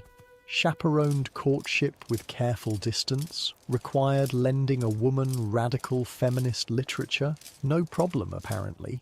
Looking back now, it's no wonder nobody could keep track of all the rules. Back at your lodgings, you find Jane poring over a newspaper, her face alight with excitement. Have you seen this? She asks as soon as you enter, gesturing to the paper. The first Women's Suffrage Committee has formed. They're petitioning Parliament for voting rights. You scan the small article, tucked away on the third page. Do they have any chance of success? Not immediately, Jane admits. But it's a beginning. 10 years ago, no one would have dared form such a committee publicly. Though the suffrage movement had been brewing since the 1850s, it was picking up serious momentum by the mid-1860s. The problem wasn't just that women couldn't vote. They were legally classified with lunatics, idiots and criminals as people unfit to participate in democracy. Can't imagine why that might have rubbed some women the wrong way. Emma, now the only one of your original housemates still sharing your lodgings, looks up from her sewing. Politics, she sighs, I still don't see how any of it affects us. Whether men or women make the laws, we'll still work 12 hours a day for pitiful wages.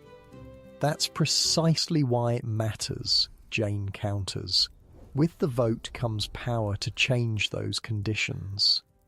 These discussions have become regular features of your household. Jane's political involvement has deepened over the past year. She now serves as secretary to a women's trade association and attends lectures by prominent feminist thinkers whenever her limited free time allows.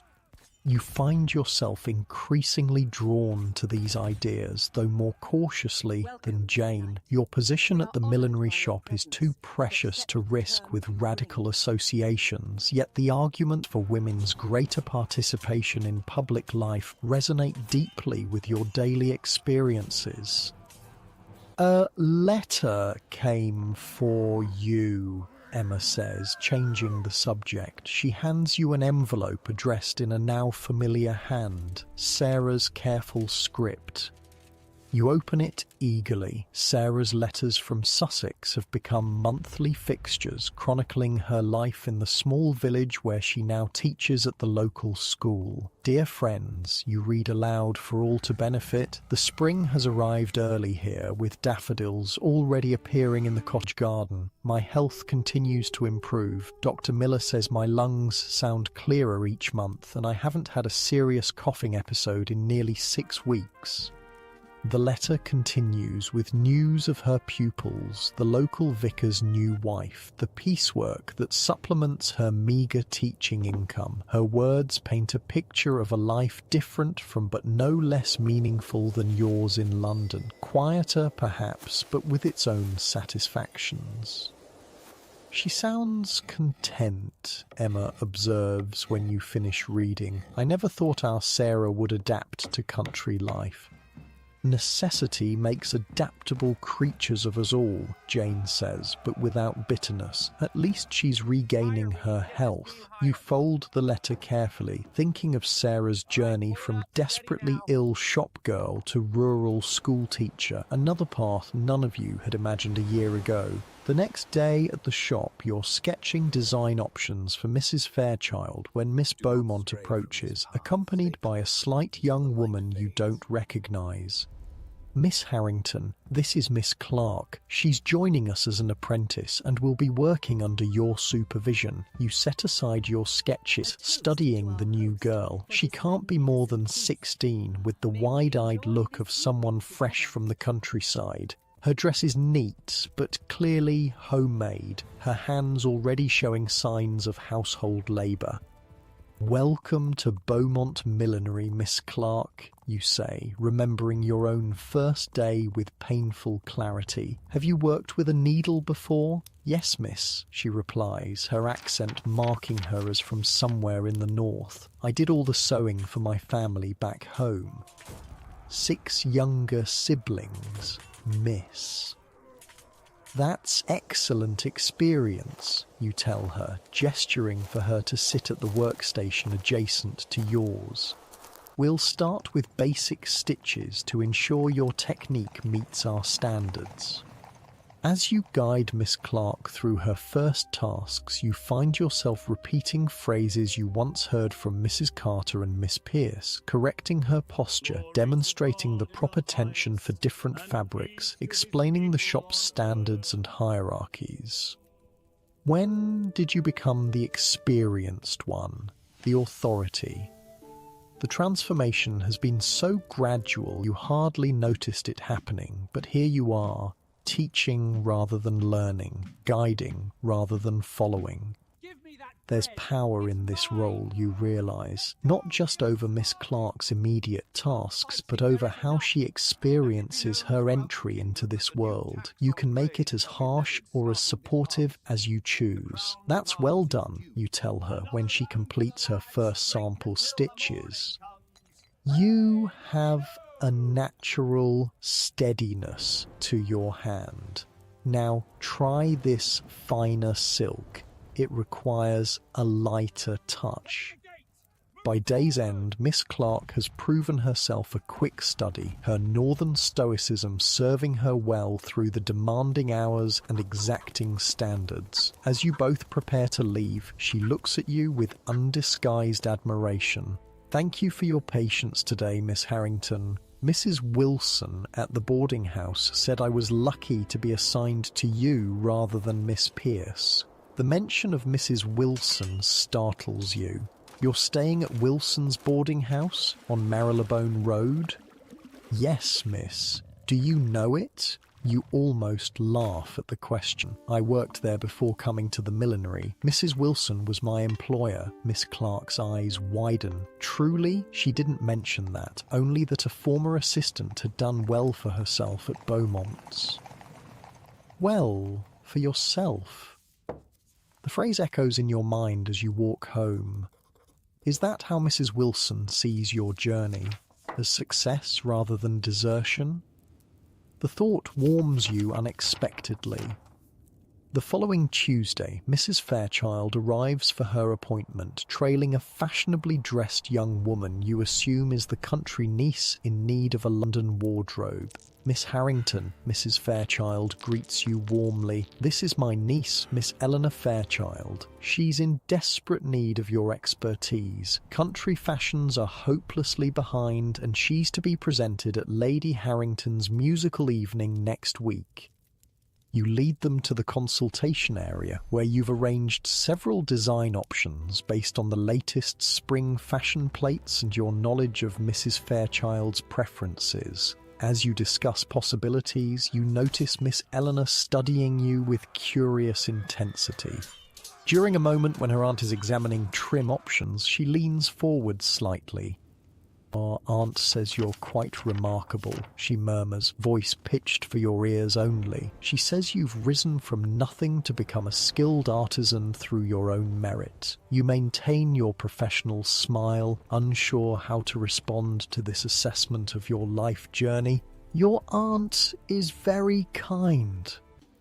It's not kindness. Aunt Josephine is never kind merely for kindness' sake. She says you have an exceptional eye and ambition to match. Miss Eleanor's gaze is direct, almost challenging. I find that fascinating. Before you can reply, Mrs. Fairchild returns her attention to the consultation. Blue silk with white trim, I think, for Eleanor's first hat, something youthful but elegant. "An excellent choice, ma'am," you agree, mentally adjusting the design to suit the niece's colouring and facial structure. Perhaps with a slightly higher crown than shown here, it would complement Miss Eleanor's height. The consultation continues, but you remain aware of the niece's assessing gaze throughout. When they finally leave, having ordered 3 hats between them, Miss Eleanor pauses at the door. "I look forward to seeing your creations, Miss Harrington," she says, with peculiar emphasis. "I suspect they'll be most illuminating." That evening, as you walk home, you puzzle over the encounter. There was something in Miss Eleanor's manner, a recognition perhaps, or a kinship, that felt significant.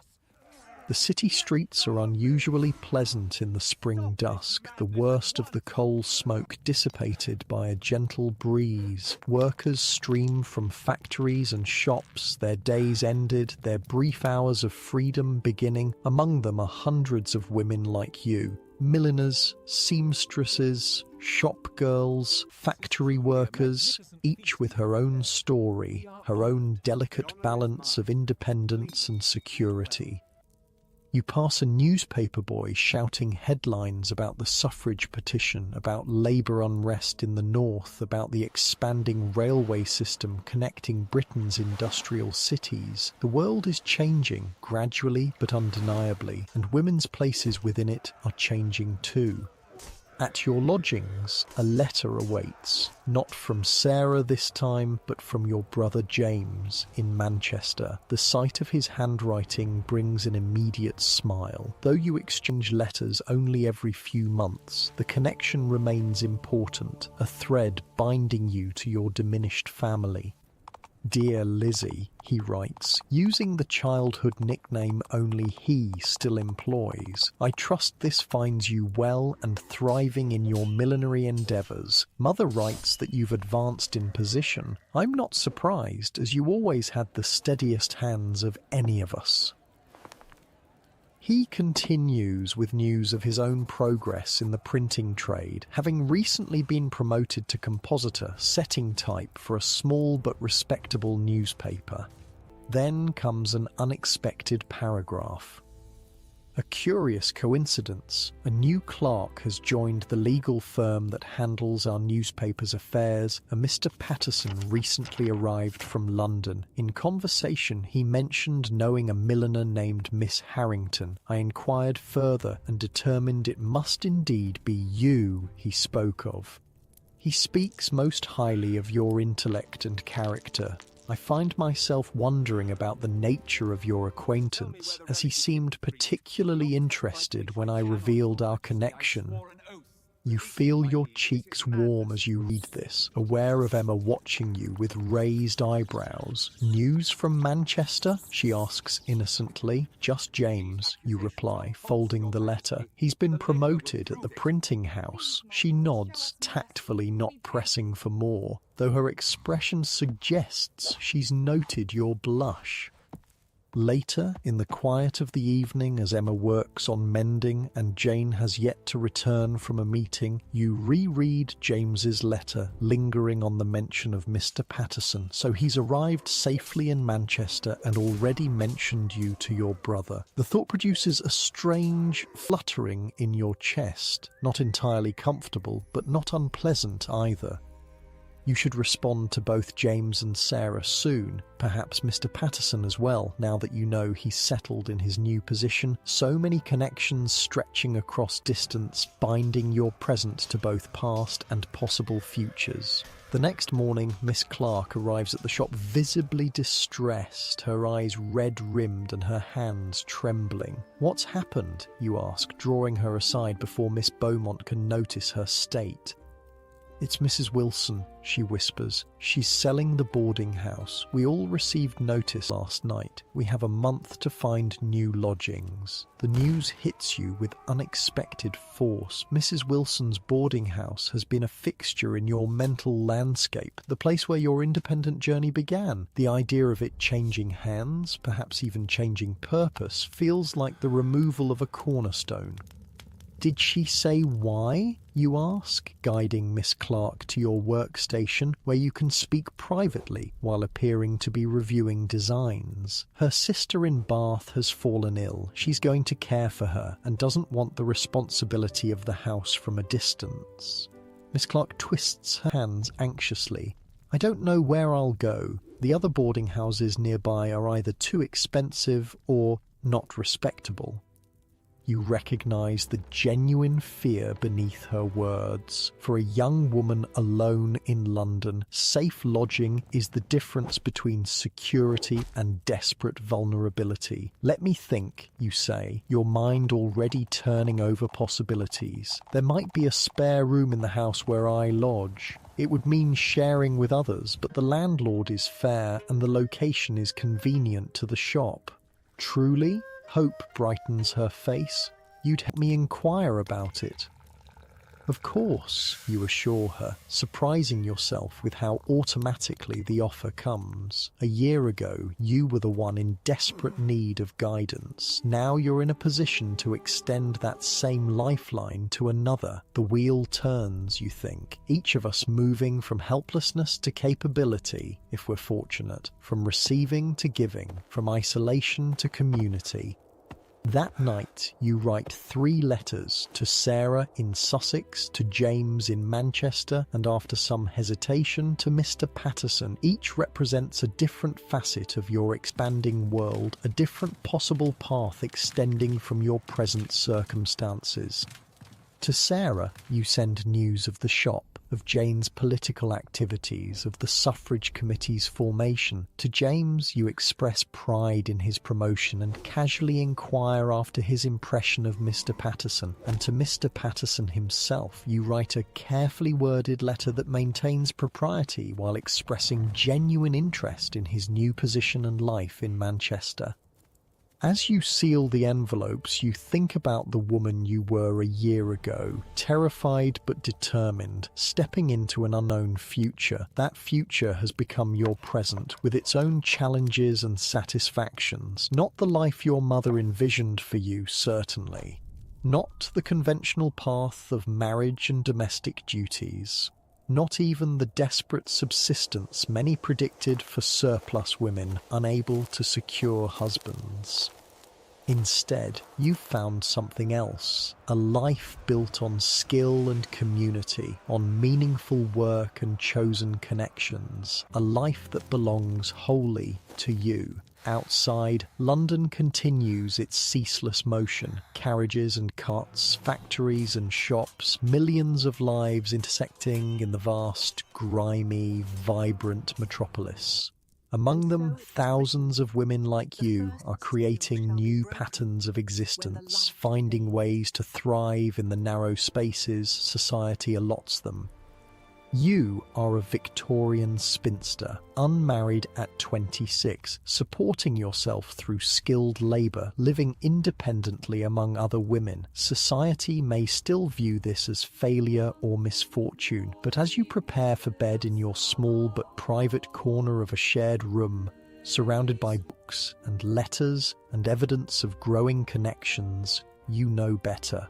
This is not the absence of a life. This is the presence of one you've built with your own hands, stitch by careful stitch. Autumn arrives again, painting London in russets and golds before the inevitable descent into the grey fog of winter. You've been at Beaumont Millinery for 18 months now, a lifetime in the constantly shifting landscape of your 20s. Miss Clark has settled into the rhythm of the shop, her northern practicality serving her well through the demanding apprenticeship. Thanks to your recommendation, she now shares lodgings with you and Emma, taking the room Jane vacated when she moved to larger quarters near the offices of the Women's Suffrage Committee, where she now works as a paid secretary. Your own position has solidified. You're now a full milliner, no longer junior, with authority to design and execute orders for all but the most prestigious customers. Your wages have reached 4 shillings per week, still meagre by many standards, but a small fortune compared to where you began. Most surprisingly, Mrs. Carter has taken to inviting you to accompany her on fabric buying expeditions. These trips to the wholesale merchants are educational in ways you never anticipated, not just about materials and prices, but about the business itself. Mrs. Carter seems increasingly willing to share her knowledge of suppliers, negotiations, and the financial aspects of millinery that Miss Beaumont keeps closely guarded. Always verify the quality yourself, she tells you as you examine a bolt of silk ribbon. Merchants will swear it's the finest French import when it's actually made in Spitalfields. Not that English silk can't be excellent, it often is, but you should pay English prices for it, not French. You nod, absorbing this like all her lessons. How do you tell the difference?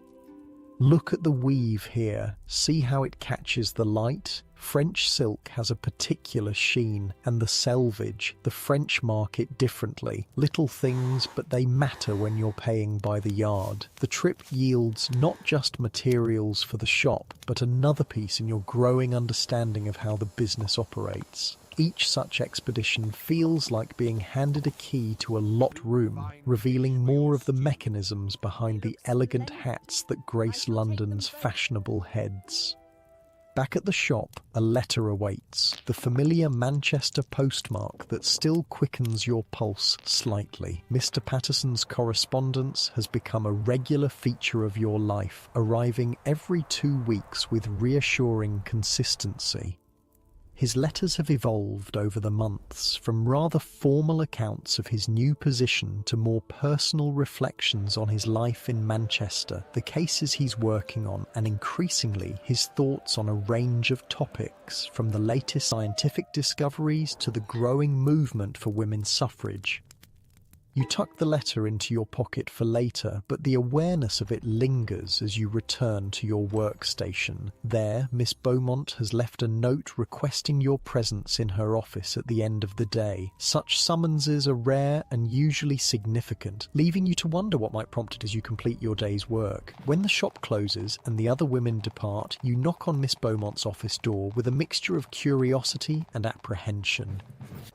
"Enter," she calls, and you find her seated at her desk, reviewing accounts with her usual precision. "You want to see me, Miss Beaumont?" "Yes, Miss Harrington. Please sit." She gestures to the chair opposite her desk. "I'll come directly to the point. Mrs. Carter has informed me of her intention to retire next spring."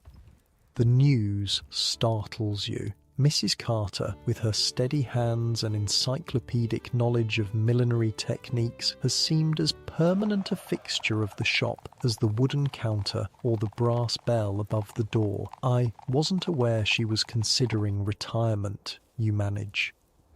Few were. She has a sister in Brighton with health troubles and wishes to relocate there. Miss Beaumont sets aside her accounts book. Her departure will leave a significant gap in our operation. She is not merely our most experienced milliner, but also oversees much of our purchasing and manages our premium clientele. You nod, uncertain where this is leading. I have been considering who might assume her responsibilities. Miss Beaumont's steady gaze fixes on you. Your progress since joining us has been remarkable, Miss Harrington. You have an exceptional eye for design, a steady hand for execution, and have shown an increasing aptitude for business matters. Your heart beats faster as you begin to understand the direction of this conversation. Are you suggesting that I might take on Mrs. Carter's role?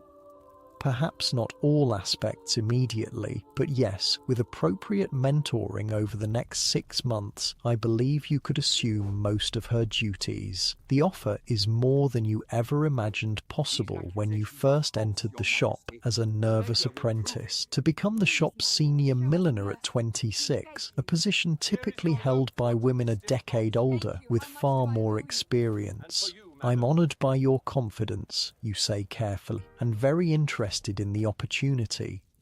Good, Miss Beaumont nods crisply. There would, of course, be an adjustment to your wages, 5 shillings weekly to start, with the possibility of a percentage on premium orders after a trial period. 5 shillings weekly. The sum echoes in your mind. Nearly enough to rent a small room of your own, to build more substantial savings, to send regular packages to your mother and Sarah. The arrangement would begin in January, allowing you to work closely with Mrs. Carter during her final months. She has specifically recommended you for the position, which weighed significantly in my decision. I'm grateful to Mrs. Carter for her confidence, you say, genuinely touched by the older woman's support, and to you for this opportunity. I won't disappoint either of you. See that you don't. But there's a warmth in Miss Beaumont's typically stern expression. That will be all, Miss Harrington. We'll discuss the specifics further as the time approaches. You leave the office in a daze, the magnitude of what's just happened sinking in gradually as you gather your things to depart. Not just a significant promotion, but an acknowledgement of your value, your skill, your potential. The letter in your pocket seems to burn with new significance as you step into the autumn evening. Mr. Patterson's words from his last correspondence echo in your mind. I increasingly believe that our generation stands at a threshold. The old certainties are giving way, and with them, perhaps some of the old limitations as well. You read his new letter by candlelight that night after sharing your news with Emma and Miss Clark. Their genuine excitement, Emma's exuberant embrace, Miss Clark's wide-eyed admiration has left you buoyant, almost weightless with possibility. Mr. Patterson's words seem to continue the conversation, though he knows nothing yet of your promotion. The case I mentioned previously has concluded with a satisfactory outcome, he writes. The mill owner was required to install proper ventilation systems, and the workers received modest compensation for their illnesses. A small victory, perhaps, in the larger scheme, but meaningful for the families involved. It makes me consider how change happens, rarely in grand, sweeping gestures, but in these smaller adjustments, these individual assertions of right against wrong. Perhaps all progress is ultimately the cumulative effect of such moments. I find myself thinking of our conversations in London increasingly often. Your perspective on these matters was always refreshingly direct, unclouded by the theoretical abstractions that sometimes obscure practical realities. I miss that clarity of vision. I miss, in truth, many things about our exchanges. The letter continues with news of Manchester, observations on the changing autumn landscape, a mention of a meeting with your brother James, but it's the closing paragraph that captures your fullest attention. I will be in London for 3 days next month on firm business. I wonder if you might consider meeting me for tea, or perhaps a visit to the new exhibition at the British Museum. I find myself most eager to resume our conversations in person if such an arrangement would be agreeable to you. The candlelight flickers as you reread these lines, trying to discern their precise meaning. Is this merely the continuation of your established friendship, or something more? The careful phrasing gives little away, properly circumspect as all communication between unmarried men and women must be. Yet there's a warmth to the words, a personal quality that seems to extend beyond intellectual companionship. Or perhaps you're simply reading into it what part of you wishes to find. The question unsettles you more than you'd expected. For nearly 2 years, you've been building a life centered on independence and professional growth. The possibility of a different path, one that might include companionship of a more personal nature, hasn't figured in your calculations. Victorian museums were secretly incredible dating spots. Everyone thinks Victorians were uptight, but they figured out the loophole pretty quick. Educational institutions were considered totally proper places for unmarried people to hang out. So a museum date wasn't a date at all, just two people improving their minds while coincidentally standing very near each other. Clever, right? You set the letter aside, needing time to consider your response. Tomorrow you'll discuss it with Emma, whose practical wisdom has become increasingly valuable to you. For now, you simply allow yourself to appreciate that the choice exists at all, that your life contains options beyond mere survival. The following week brings another letter, this one from Sarah in Sussex. Her health has continued to improve in the country air, and her position at the village school has evolved from temporary assistance to permanent employment. The local vicar, impressed with her gentle manner and dedication, has recommended her for training at a proper teaching college in Brighton. Can you imagine, she writes, her joy evident even on paper. Me, with a teaching certificate, the fees are considerable, but the vicar believes a scholarship might be arranged. Given my experience with the village children, if successful, I could secure a position at a proper girls' school with decent wages and respectable quarters. You find yourself smiling as you read, genuinely pleased for Sarah's unexpected opportunity. None of you could have foreseen when she left London desperately ill that she would find not just health but a vocation in Sussex. The wheel turns, you think again. Paths diverge and converge in patterns we can't anticipate. Your own path takes an unexpected turn the following day when Mrs. Fairchild visits the shop, accompanied again by her niece, Miss Eleanor. They're seeking accessories for the winter social season, and Miss Beaumont assigns you to assist them directly, an acknowledgement of your imminent elevation in the shop's hierarchy. Miss Harrington, Mrs. Fairchild greets you warmly. Eleanor was most insistent we return to you for her winter requirements. She's been positively evangelical about the hat you designed for her last spring. You have an exceptional eye, Miss Eleanor says, studying you with that same direct gaze that caught your attention during their last visit. The blue hat with white trim has been much admired. Several of my friends have inquired about its creator.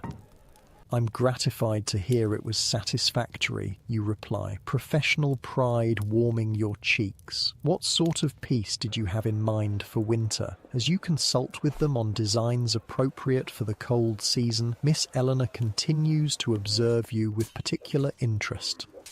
When her aunt becomes engrossed in examining trim options, she leans closer to speak privately. I understand you're to be promoted to senior milliner, she says, surprising you with her knowledge of the shop's internal matters. Mrs. Carter mentioned it to my aunt. That's correct, you confirm, wondering where this is leading. Have you considered establishing your own business eventually? With your talent and my aunt's connections, you could do quite well. The question startles you. Your own business? The idea has flickered at the edges of your thoughts occasionally, but always as a distant, improbable future. I'm honoured by your confidence, you say carefully, but such an enterprise requires capital I don't possess. Capital can be arranged, she says with a casual assurance that speaks of her privileged upbringing. Investors can be found for promising ventures. Before you can respond, Mrs. Fairchild returns and the conversation shifts back to hat designs. But Miss Eleanor's words linger in your mind long after they've departed with orders for 3 new pieces. Your own business, your own shop, your own name above the door. The thought both thrills and terrifies. That evening you stop by Jane's new lodgings, a small but private room near her office at the suffrage committee. The space reflects her evolving identity. Political pamphlets stacked neatly beside books on economics and history, a small desk covered in correspondence, a window overlooking a busier street than your own. 5 shillings weekly, she exclaims when you share your news. And senior milliner by spring. Elizabeth, that's tremendous. It feels unreal, you admit, accepting the cup of tea she offers. 2 years ago, I was serving breakfast at a boarding house, and now you're a skilled professional with career prospects. Jane's smile is both proud and slightly smug, as if your success validates her broader political beliefs about women's capabilities. This is precisely why education and employment opportunities are so crucial. Women can excel when given the chance. I had something else to discuss, actually, you say, steering the conversation toward your other news. I've had a letter from Mr. Patterson. He's visiting London next month and wishes to meet. Jane's eyebrows rise. Ah, and how do you feel about that? Conflicted, you admit.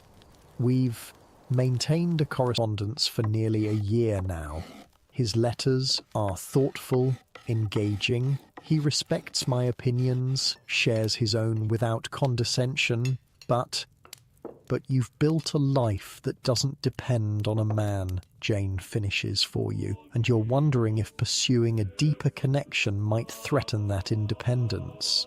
Precisely. You're grateful for her immediate understanding. My career is advancing. I have friends, intellectual stimulation, a degree of security I never thought possible. What would I gain by complicating that with whatever this might become?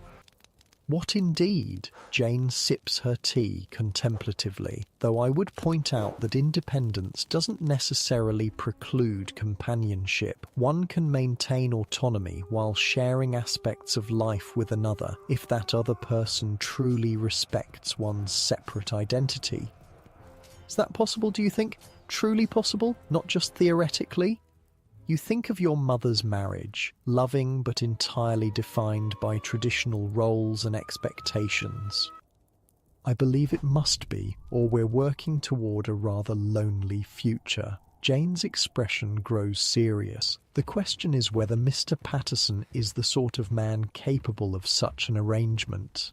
I don't know, you confess. His letters suggest progressive views. But letters can present an idealized version of oneself. Then perhaps you should meet him and discover the reality, Jane suggests practically. A visit to the British Museum hardly constitutes a lifelong commitment. You laugh, acknowledging the truth in her words. When did you become so moderate in your views? I expected you to warn me away from any entanglement with the oppressor class. Oh, I still believe the entire system of gender relations requires radical restructuring, Jane assures you with a grin.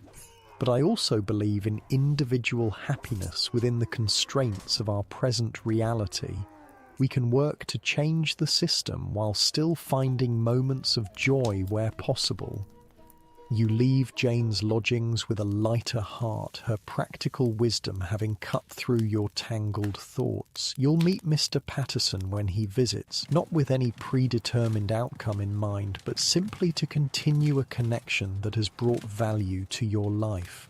As autumn deepens toward winter, your days fall into a new pattern. Mornings and early afternoons are devoted to regular shop work, designing, constructing, assisting customers. But late afternoons now include special instruction from Mrs. Carter, who seems determined to transfer her lifetime of millinery knowledge to you before her retirement. The secret to a truly exceptional hat, she tells you one evening as you work together after hours, is understanding that it's never just an accessory. It's architecture, sculpture, and fashion combined. It must balance on the head, frame the face, and express something about its wearer. Her gnarled fingers guide yours through particularly challenging techniques, the perfect blocking of complex shapes, the invisible securing of delicate trims, the subtle manipulations that transform flat fabric into dimensional art. You have the technical skill, she observes, watching you complete a difficult pleating, and the eye for design. What you're still developing is the business acumen, knowing what will sell, what you can charge, how to manage the 1,000 invisible details that keep a shop profitable. I'm grateful for your guidance, you tell her sincerely. I know there are milliners who guard their techniques jealously.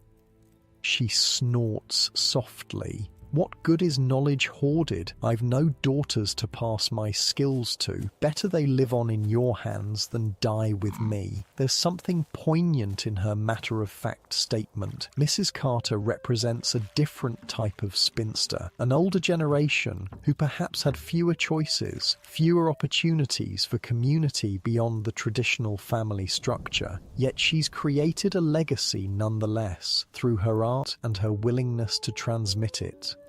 I'll do my best to honour what you've taught me, you promise. She nods, apparently satisfied. Now show me again how you're constructing the base for Mrs. Fairchild's niece's winter hat. The angle seems slightly off. The weeks pass in this dual rhythm, regular work and special training, your skills expanding in both technical and business directions. Letters arrive regularly, from Sarah in Sussex, from James in Manchester, and from Mr. Patterson confirming the dates of his London visit. You reply to the latter with carefully composed acceptance of his invitation to the British Museum, suggesting a time and proposing to meet directly there, a public location that maintains propriety while avoiding the need for a chaperone. His response comes quickly, expressing pleasure at your acceptance and suggesting an additional outing to hear a lecture at the Royal Society on recent scientific discoveries. The expanded invitation further blurs the line between intellectual companionship and potential courtship, leaving you both nervous and intrigued as the date approaches. November brings sharp frosts and early darkness. London wraps itself in fog and coal smoke, the gas lamps creating halos in the thick air as you make your way home each evening. Your breath clouds before you, and your fingers, despite their working calluses, ache with cold by the time you reach your lodgings. But there's warmth within, not just from the small fire Emma maintains, but from the sense of community that has grown among the house's residents. Miss Clark has blossomed from nervous country girl to confident apprentice, often bringing home amusing tales of customer foibles. Emma's steady presence provides continuity, her practical nature balancing your increasingly theoretical discussions with Jane when she visits. One unusually bitter evening, as you all huddle near the fire, Emma makes an announcement. I've had a letter from my cousin in Liverpool. She's married a shopkeeper there, and they're expecting their first child in the spring. She's invited me to join them, to help with the baby and the shop. The news catches you by surprise. Emma has been your constant companion since those first terrifying days of independence. The thought of her departure creates an unexpected hollow in your chest. "Will you go?" Miss Clark asks. Emma nods. "I think so. The shop sells ladies' accessories, gloves, scarves, that sort of thing. My cousin says I could advance to managing it eventually as she focuses on motherhood." "That's a wonderful opportunity," you say, genuinely happy for her, despite your sadness at the prospect of her leaving, though we'll miss you terribly.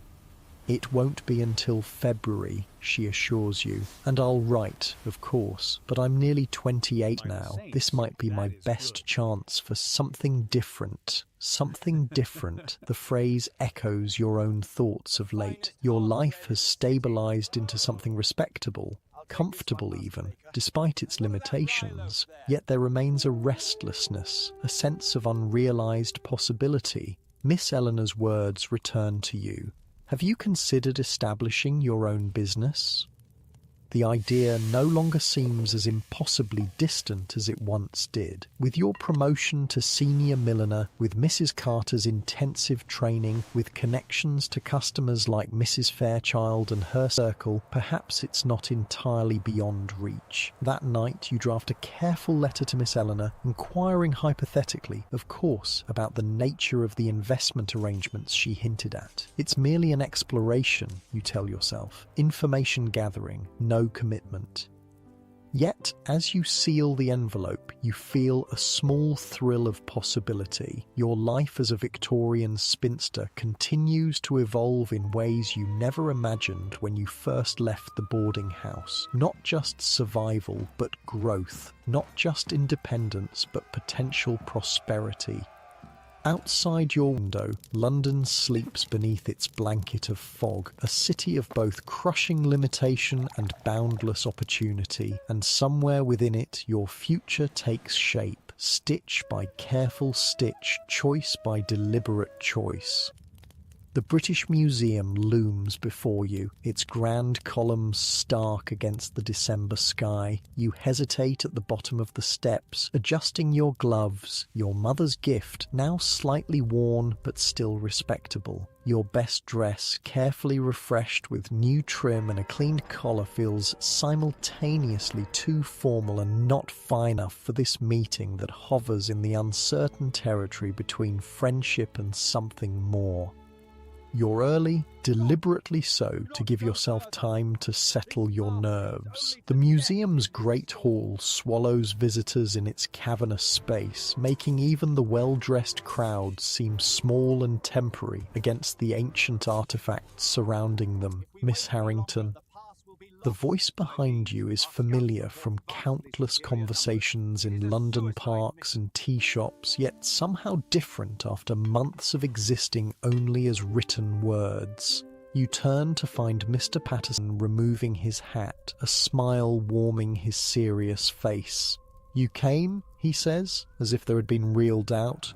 "I said I would," you reply, suddenly shy despite the months of correspondence between you. He looks much the same, tall, somewhat scholarly in appearance, with the slightly distracted air of someone whose mind frequently wanders to complex legal questions. Yet there's a new confidence in his bearing, perhaps the result of his success in Manchester. "Shall we?" He gestures toward the exhibition halls. "I believe the new Egyptian acquisitions are this way." The awkwardness of the first moments dissolves as you move through the galleries, the familiar rhythm of your conversations returning. He describes his work in Manchester, the mill owner's resistance to safety regulations, the slow progress of legal remedies, the satisfaction of occasional victories. You share updates on the millinery shop, your promotion, Mrs. Carter's mentorship. The stone gods and ancient treasures around you become background to this exchange of lives lived separately but still somehow connected. "I see my brother regularly," he mentions as you pause before a glass case of delicate golden jewellery. He speaks highly of you, says you've made quite an impression at the newspaper where he works. You laugh, startled. "I've never even met your brother." No, but he knows you're the Miss Harrington I mention in my letters. Mr. Patterson studies the ancient necklace rather than meeting your eyes. I may speak of you, not infrequently. The admission hangs between you, significant but not yet demanding response. You move to the next display, giving yourself time to consider its implications. London seems unchanged, he observes, allowing the moment to pass. Though I find I see it differently now. Manchester has shifted my perspective. In what way, you ask, genuinely curious? The industrial north is less concerned with appearances, more direct in its conflicts. Class distinctions exist, certainly, but they're more openly acknowledged and contested. He gestures vaguely at the well-dressed museum patrons around you. London maintains its fictions more carefully. You think of Miss Beaumont's shop, with its careful hierarchies and unspoken rules, its deference to wealthy customers alongside the quiet pride in craftsmanship. Perhaps, though I've found there are spaces where those fictions matter less, where skill and work create their own kind of respect. Your millinery shop, and other places, the women's meetings Jane attends, even our shared lodgings where background matters less than contribution. He nods thoughtfully. That's what I find so compelling about your letters. You observe the world as it is while imagining what it might become. The compliment warms you unexpectedly. After 2 hours that pass too quickly, you find yourselves in the museum's tea room, continuing the conversation over steaming cups and small cakes, an extravagance he insists upon. I've been corresponding with a colleague about partnership opportunities, he tells you, stirring his tea. There's a small but respectable firm in London specialising in labour disputes and women's legal matters, property rights, employment contracts, that sort of thing. They've expressed interest in my experience with the Manchester cases. You understand immediately. You're considering returning to London.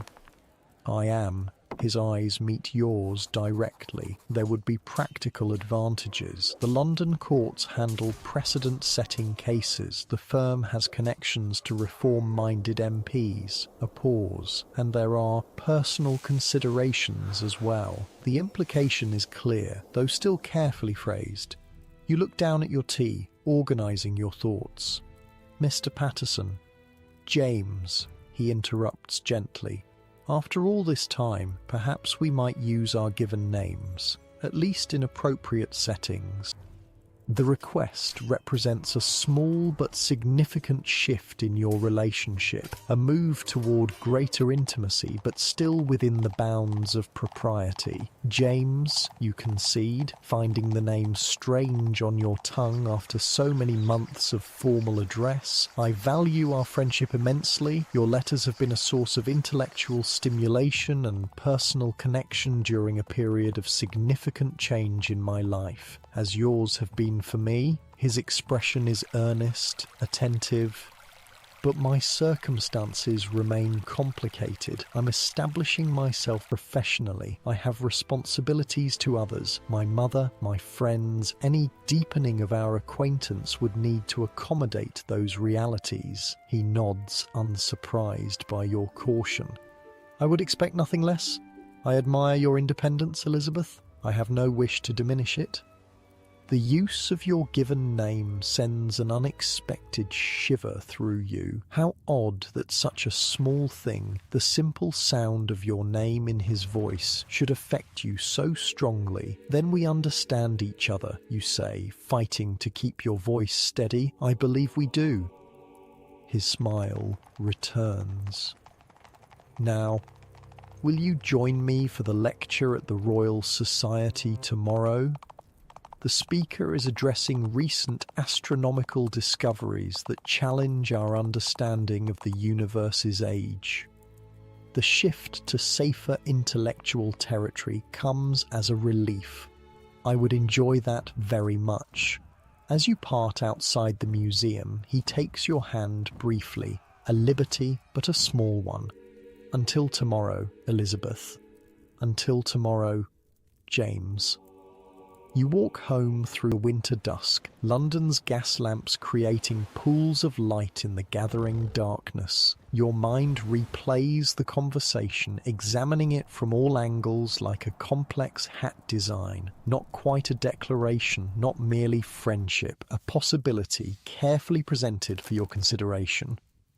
The most surprising part is your own reaction, not the instinctive retreat you might have expected, but a cautious openness to the possibility he represents. Not a surrender of independence, but perhaps a different kind of partnership than the traditional marriage your mother still hopes for. At your lodgings, you find a letter waiting, the crisp stationery and precise handwriting immediately identifying it as from Miss Eleanor Fairchild. You open it with fingers still cold from your walk, reading by the room's single gas lamp.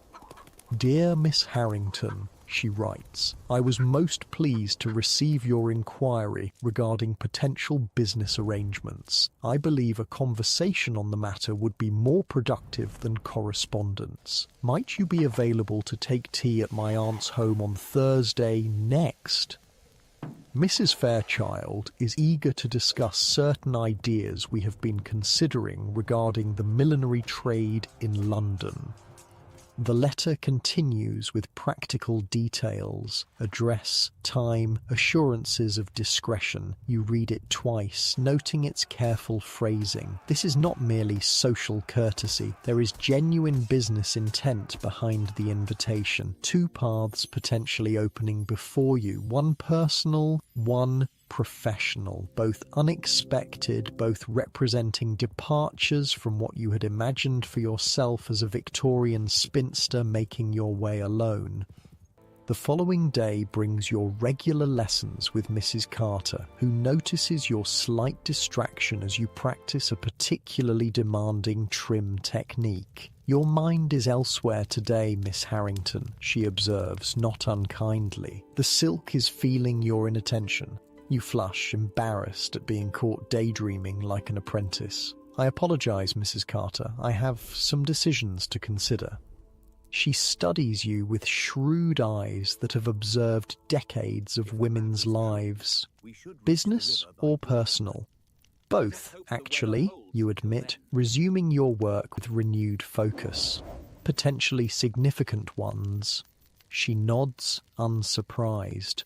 You're at that age, young enough for change, established enough to have choices. A fortunate position, if sometimes an uncertain one. Did you face similar crossroads, you ask, curious about this woman who has shared her professional knowledge but little of her personal history? A slight smile touches her lips. Several, though with fewer options than you have now. Times have changed, even in my lifetime. May I ask what guided your decisions? She considers the question as she adjusts a wire frame. I chose independence when it seemed most believed women incapable of it. It wasn't always easy, but I never regretted maintaining control of my own life. She passes you a length of ribbon. That said, independence doesn't necessarily mean solitude. There are many ways to build a life, Miss Harrington. The advice, though general, feels like permission to consider possibilities beyond the either-or of traditional marriage versus complete independence. That evening brings the Royal Society lecture, a fascinating discourse on celestial observations that challenges biblical timelines of creation. The content itself is stimulating, but equally engaging is the experience of sharing it with someone who finds the same ideas compelling. The implications are staggering, James comments as you walk afterward, the winter night clear enough to show a few stars despite London's ever-present smoke. If the universe is millions of years old rather than thousands, every assumption built on the shorter time frame must be reconsidered. Including assumptions about humanity's place within it, you add, thinking of the broader implications, about our purpose and meaning. Exactly. His glance is appreciative. Most people focus only on the theological controversy, but the philosophical questions are equally profound. The conversation continues through a light supper at a modest but respectable establishment near the society's halls. You're conscious of the unusual nature of the outing, not quite proper for unmarried people without a chaperone, yet not entirely scandalous given its educational nature and the public setting. London's social rules have always contained these grey areas, these spaces where propriety bends without quite breaking, and increasingly, women like you, educated, independent, neither girl nor married matron, occupy these ambiguous territories. "I should escort you home," James says as the evening grows late, "though I confess I'm reluctant to end our conversation. As am I, you admit, but I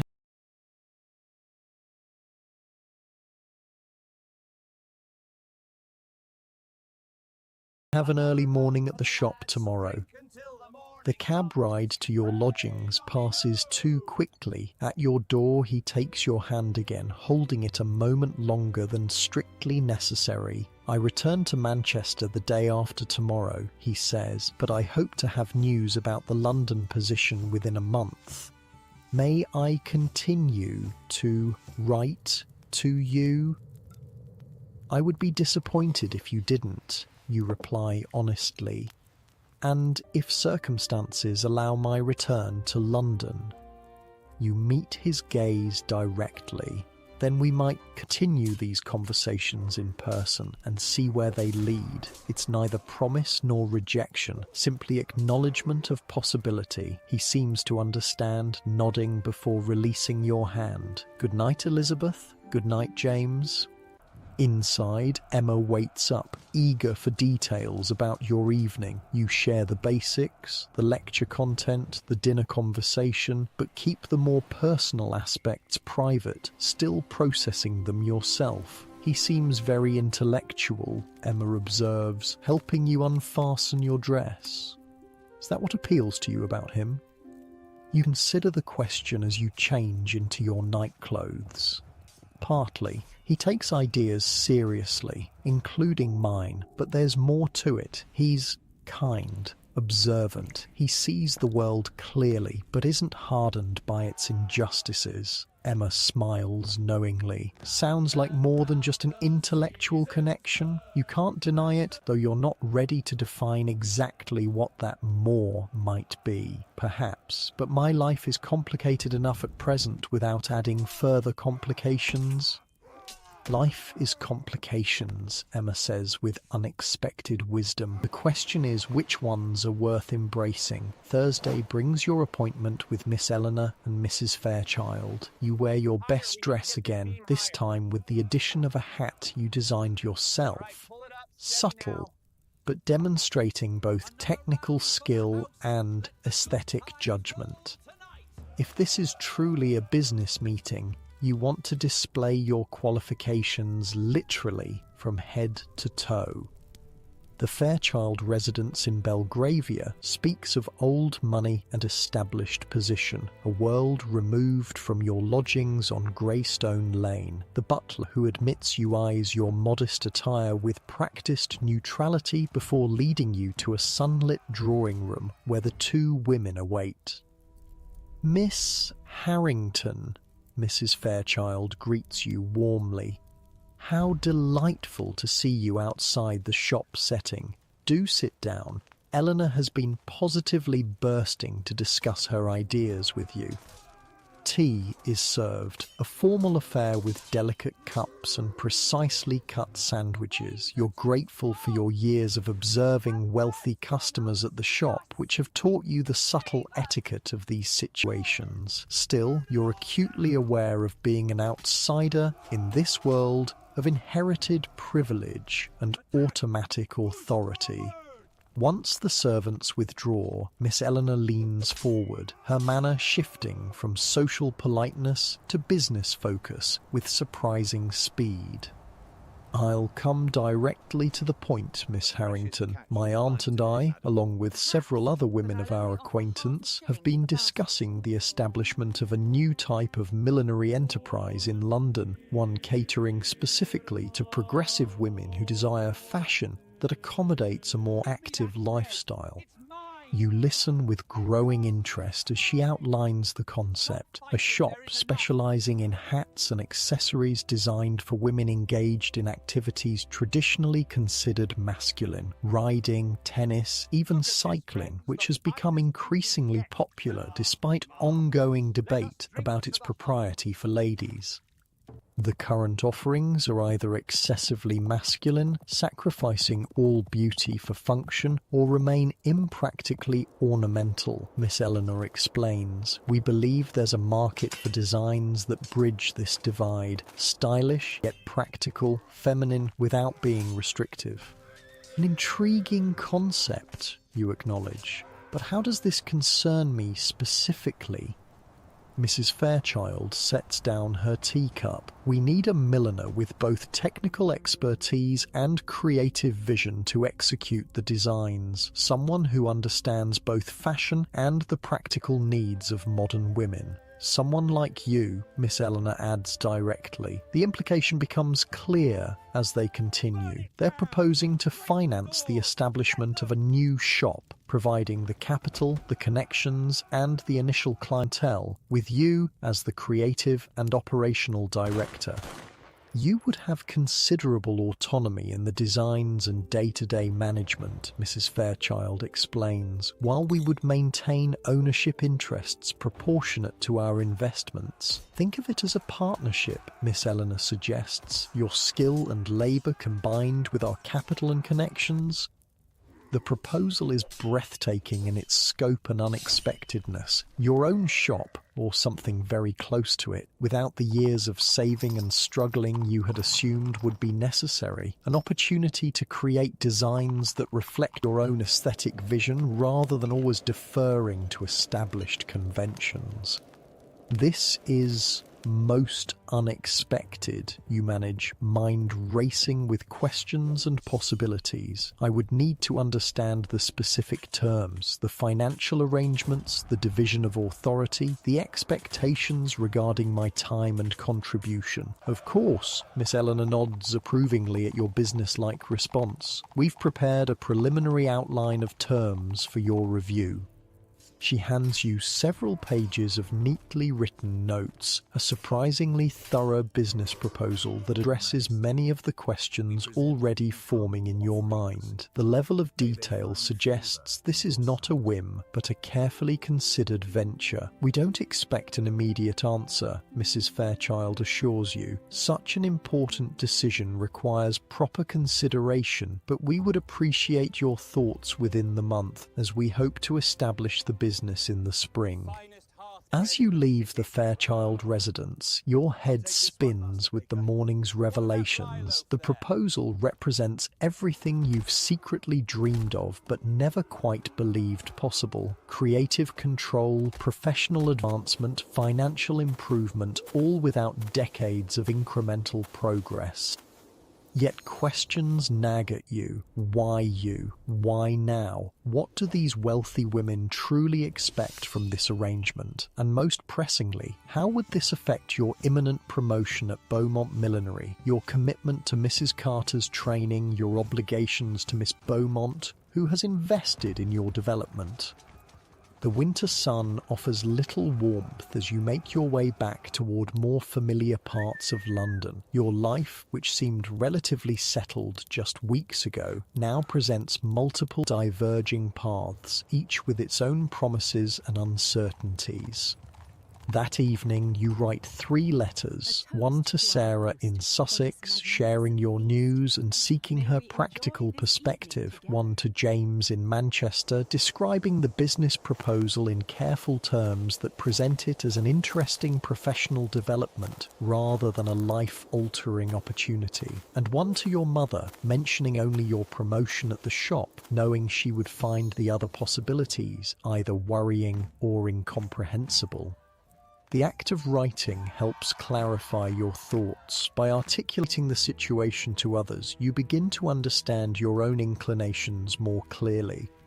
The following weeks bring responses. Sarah's enthusiastic endorsement of the business opportunity. Think of the freedom it would give you. James's thoughtful analysis of the legal and financial considerations. The terms seem fair, though I would suggest clarification on several points. And your mother's pride in your promotion mixed with gentle inquiries about any suitable young men you might have met at church. Christmas approaches, bringing a brief respite from work as the shop closes for 2 days. You use the rare free time to visit your mother, bringing small gifts purchased with your improved wages, a warm shawl, a tin of special tea, a book of devotional poetry she had admired in a shop window. "You're looking well," she tells you, studying your face with a mother's attentiveness. "There's a confidence about you that's new." "Is there?" You smile, helping her arrange the simple Christmas meal on her small table. "Perhaps it's just satisfaction with my work." Perhaps, but her eyes suggest she senses more than you've revealed. "You know I only want your happiness, Elizabeth, whatever form that takes." The words surprise you. An unexpected flexibility from a woman who has always held traditional views on a daughter's proper path. Even if it's not the form you once hoped for. She sighs, patting your hand. "I've lived long enough to see that there are many ways to build a worthy life. Your father and I had a good marriage, but it wasn't the only possible happiness." She glances around her modest room, clean but spare, a widow's reduced circumstances. "And marriage brings no guarantees of security, as my situation proves." This glimpse of your mother as a woman with her own reflections and reconsiderations, not merely a voice of conventional expectations, feels like a gift more precious than any you brought in your basket. You return to your lodgings that evening to find Emma and Miss Clark decorating the small room with holly branches and paper chains, their faces alight with the simple pleasure of making their humble space festive. "Jane's coming tomorrow with mince pies," Emma announces, "and I've managed to find a small goose we can roast, a proper Christmas dinner." The holiday passes in this spirit of modest celebration and genuine warmth. Jane brings not only the promised pies, but also news from her suffrage work. A petition gaining unexpected support from several MPs, a series of letters published in respectable newspapers advancing the cause. "Things are shifting," she tells you all, eyes bright with conviction. "Slowly, incrementally, but undeniably. 10 years ago, these ideas were considered scandalous. Now they're merely controversial. Progress." You think of Mrs. Carter's words about choosing independence when few believed women capable of it, of Miss Eleanor's vision for fashion that accommodates women's expanding activities and roles, of your own journey from invisibility to skilled professional with choices before you. Progress indeed, not revolution. The world remains structured around male authority and female dependence in 1,000 ways large and small, but change is happening, creating cracks in those structures, openings where different kinds of lives might take root and grow. As the new year dawns, 1864, full of unknowns, you find yourself standing at one of those openings, peering through to possibilities your mother's generation could scarcely have imagined. Not just survival as a spinster, but potential prosperity. Not just acceptance of singlehood as misfortune, but embracing it as opportunity. The wheel turns, and with each rotation, the landscape changes, revealing new horizons for those with the courage to seek them. Spring arrives in London with its particular urban magic, sooty trees suddenly bursting with green tiny flowers pushing through cracks in pavement, the quality of light changing even through the city's perpetual haze. The season of renewal brings decisions ripening like fruit after months of careful tending. You stand before the newly painted shop front, watching as the sign painter adds the final touches to the elegant script above the door, Harrington and Fairchild Millinery. Your shop, or rather yours in partnership with Miss Eleanor, whose business acumen has proven as sharp as her progressive ideas. After weeks of negotiation, consultation with James, whose legal expertise proved invaluable, and careful consideration of your various paths, you chose this one. Entrepreneurship with the security of financial backing. The decision wasn't made lightly. Miss Beaumont received your resignation with tight-lipped disappointment but grudging understanding. "I cannot offer you ownership, Miss Harrington," she acknowledged when you explained the opportunity. "Only advancement within established parameters." Mrs. Carter, surprisingly, offered her blessing. "I've taught you everything I know," she said, her practical hand steady on yours. "Now use it to build something of your own."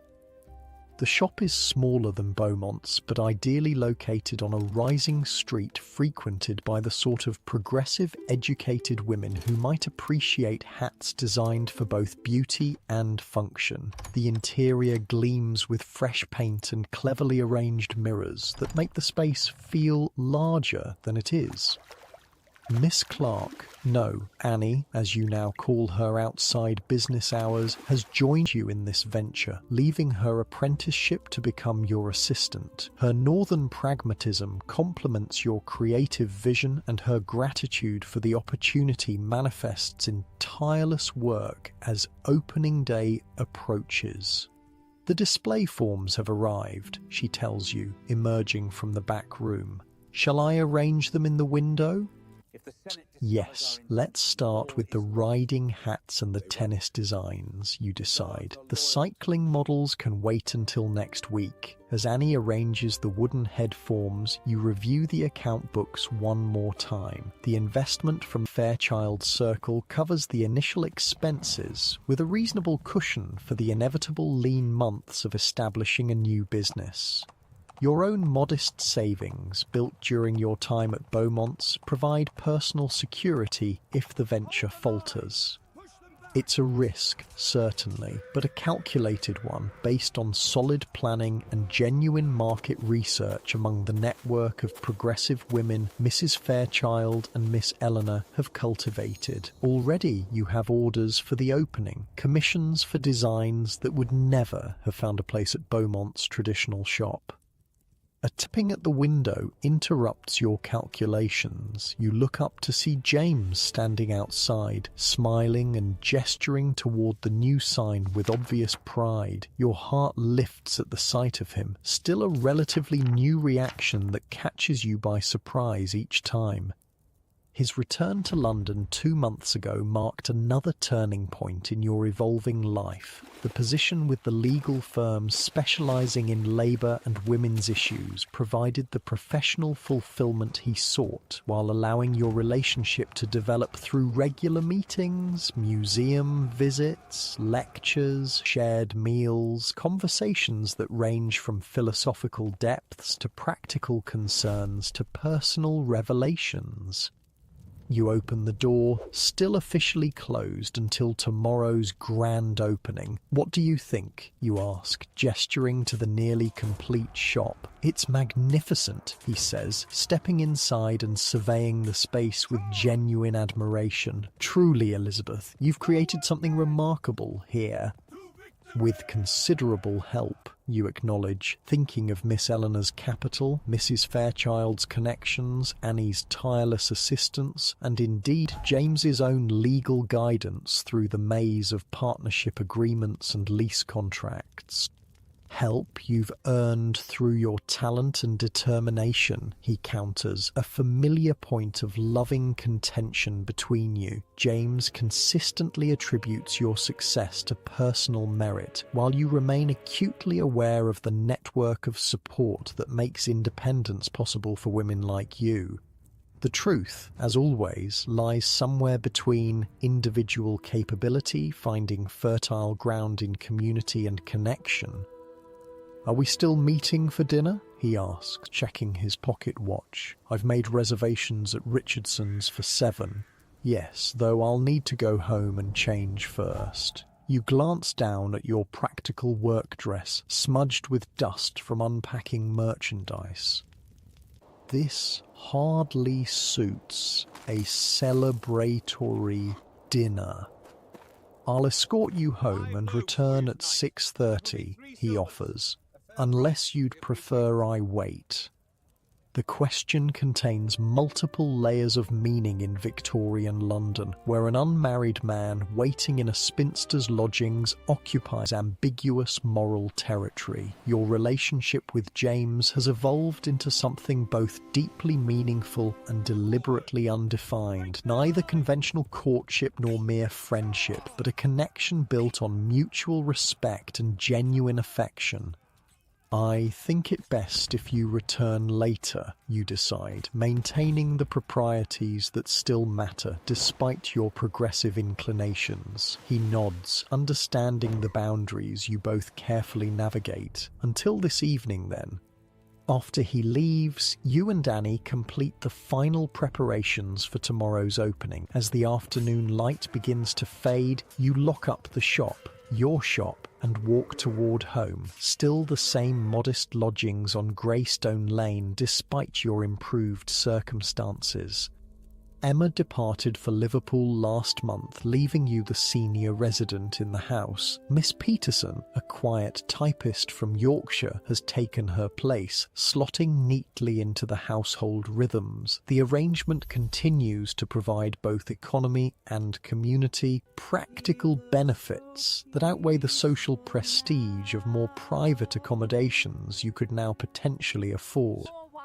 You change for dinner, selecting a dress that reflects your new status. Not extravagant, but well-made and fashionable in a subtle way. The woman in the mirror still startles you sometimes. Confident, established, a far cry from the desperate boarding house assistant of 2 years ago.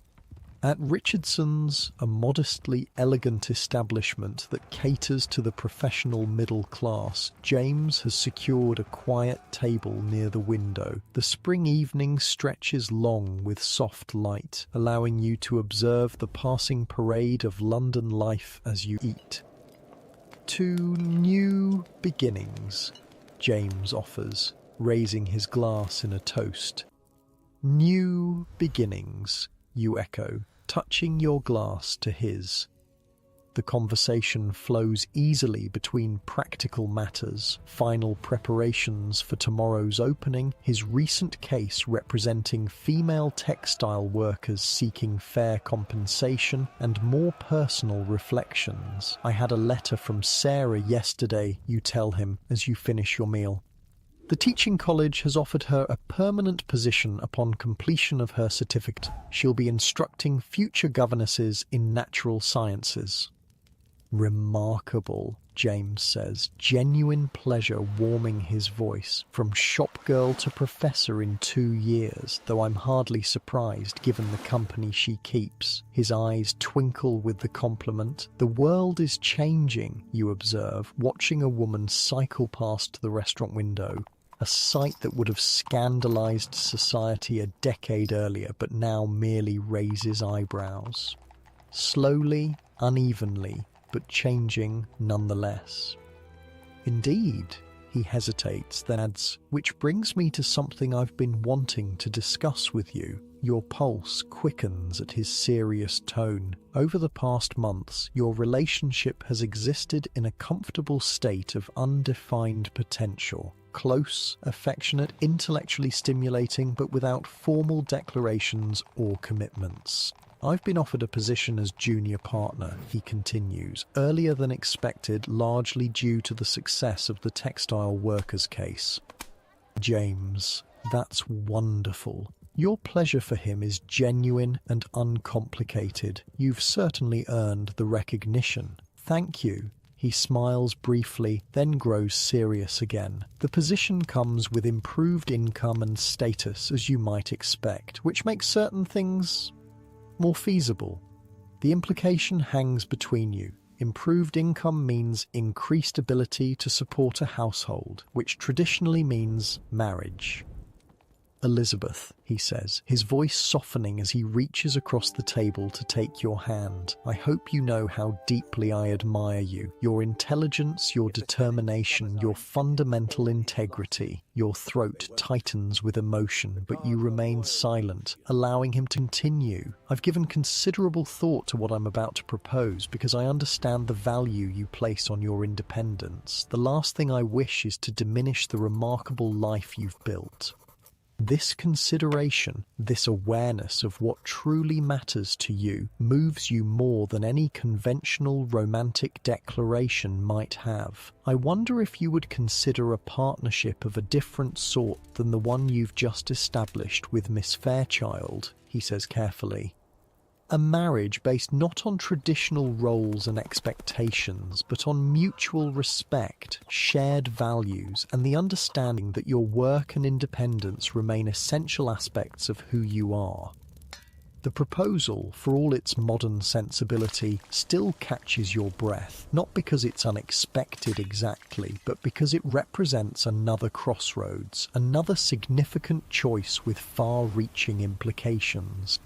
I don't offer the conventional arrangement where you would become merely an extension of my household and identity, James continues, his earnestness touching. I'm suggesting something more akin to your business partnership, two independent people choosing to build something together while maintaining their separate strengths and pursuits. A progressive marriage, you murmur, turning the concept over in your mind. Precisely. His eyes hold yours steadily. I love you, Elizabeth, but I love who you are, not some diminished version that would fit more neatly into traditional expectations. The declaration, finally spoken plainly, creates a warm expansion in your chest. You've known his feelings, as he has surely sensed yours, but hearing the words alters something fundamental between you. I don't expect an immediate answer, he adds. Such an important decision deserves proper consideration. You squeeze his hand, grateful for this understanding. I need time to think, yes, but James, I do love you too. That much I can say with certainty. The relief and joy that transforms his face is its own kind of answer, though not the final one. You both recognize that what you're considering is more complex than a traditional engagement. It's an attempt to create something new within the constraints of Victorian society, a relationship that honors both connection and independence. The spring evening wraps around you both as you walk back to your lodgings, discussing practicalities and possibilities with the same blend of idealism and clear-eyed assessment that characterizes all your conversations. No definitive decision is reached, but a path forward begins to materialize, a potential future neither of you could have imagined when you first met at Mrs. Wilson's boarding house. Sleep comes slowly that night, your mind too full of tomorrow's shop opening and James's proposal. When you finally drift off, your dreams are a kaleidoscope of hats and wedding rings, account books and household ledgers, all swirling together in patterns that somehow make perfect sense within the logic of sleep. Morning arrives with weak sunshine and the flutter of nervous excitement in your stomach. Opening day, the culmination of weeks of preparation, months of planning and years of developing the skills that make it possible. You dress with special care, selecting a gown that projects both professionalism and fashion awareness. On your head, naturally, is one of your own designs, a modestly elegant hat that demonstrates your philosophy of combining beauty with practicality. At the shop, Annie has already arrived, arranging fresh flowers in small vases throughout the space. Mrs. Fairchild and Miss Eleanor appear shortly after, bringing a journalist from the Ladies' Monthly Review who wishes to write about the innovative concept behind the business.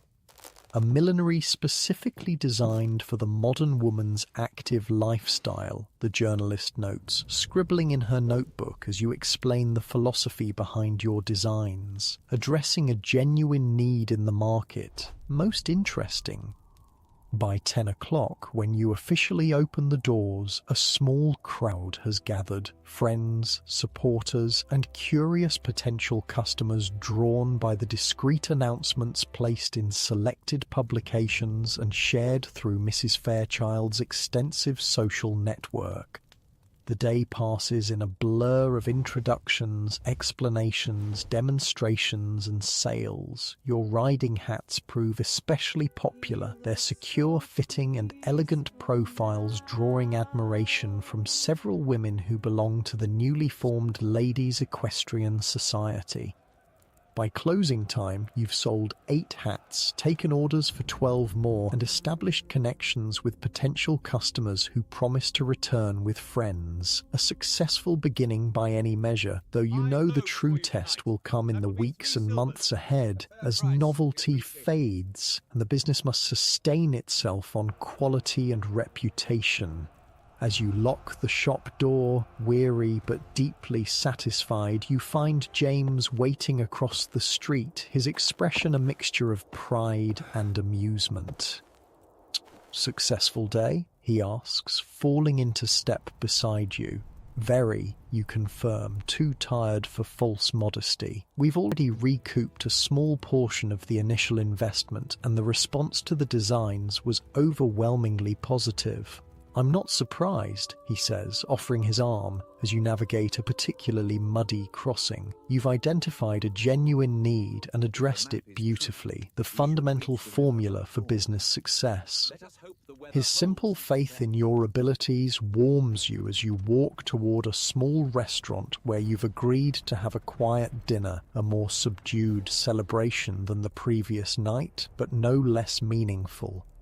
Over soup and bread, you find yourself studying him with new attention. The intelligent eyes, the mouth that smiles so readily at your observations, the hands that gesticulate when he's explaining a complex legal concept. This man who offers partnership rather than ownership, respect rather than protection.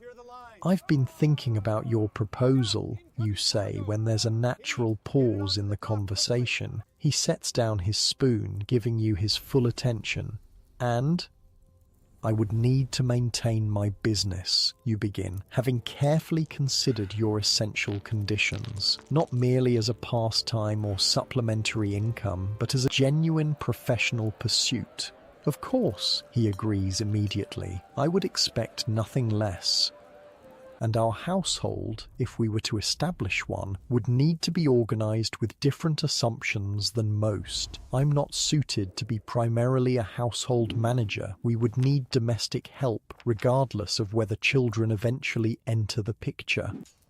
He nods, unsurprised by this practical consideration. "My new income would make that feasible, and I'm hardly expecting you to transform into a traditional wife, Elizabeth. That would be rather like admiring a hawk for its grace in flight, then clipping its wings and keeping it in a parlour cage."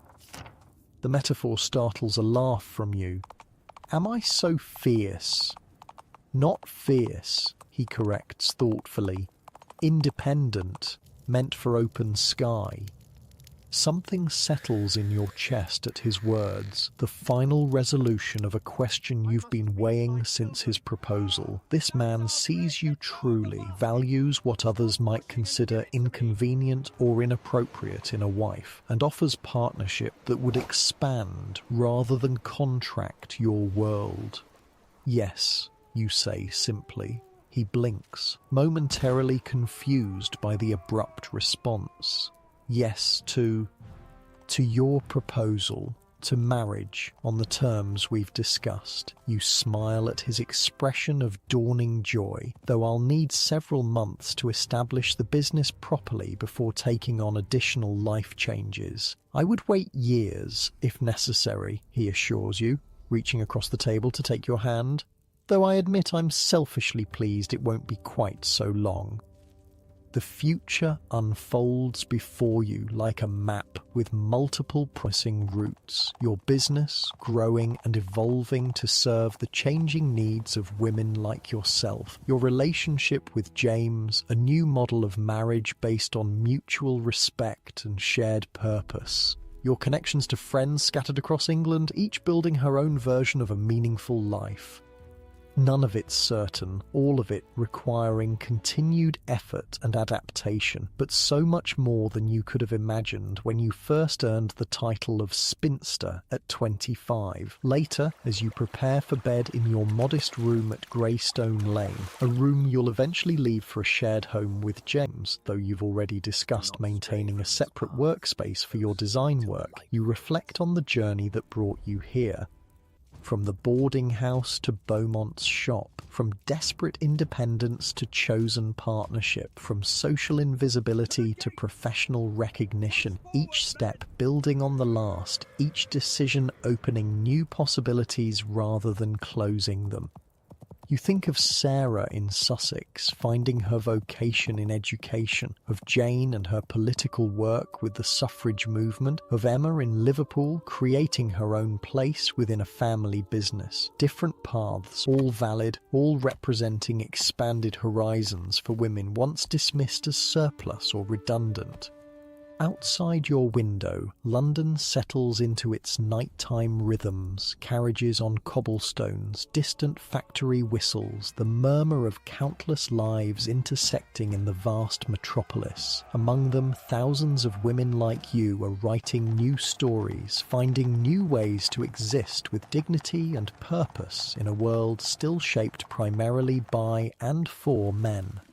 The wheel turns. And with each rotation, the possibilities expand, the definitions soften, the narratives evolve. You are still technically a spinster, unmarried at 27, but the word has lost its power to define or constrain you. It's merely a legal designation, not an identity or a limitation. Tomorrow will bring new challenges, the second day of business, decisions about designs and materials, negotiations with suppliers, all the mundane details that constitute a working life. Next month will bring further discussions with James about your future together, practical arrangements balanced with genuine affection. But tonight, in this moment between wakefulness and dreams, you simply acknowledge how far you've come. Not just survival, but flourishing. Not just independence, but meaningful connection. Not just work, but purpose.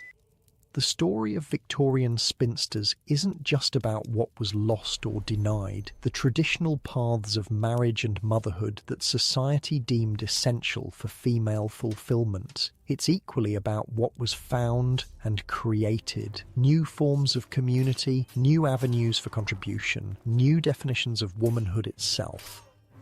Your eyes grow heavy as sleep approaches, your body relaxing into the familiar comfort of your narrow bed. One last thought drifts through your mind before consciousness fades. The women who came before you, making your path possible through their quiet persistence. And the women who will come after, building on what your generation is creating. The wheel turns, and with each rotation, possibility expands. Sleep now, knowing you've found your place in that eternal cycle of change. Not a failure or a leftover, but a pioneer, a Victorian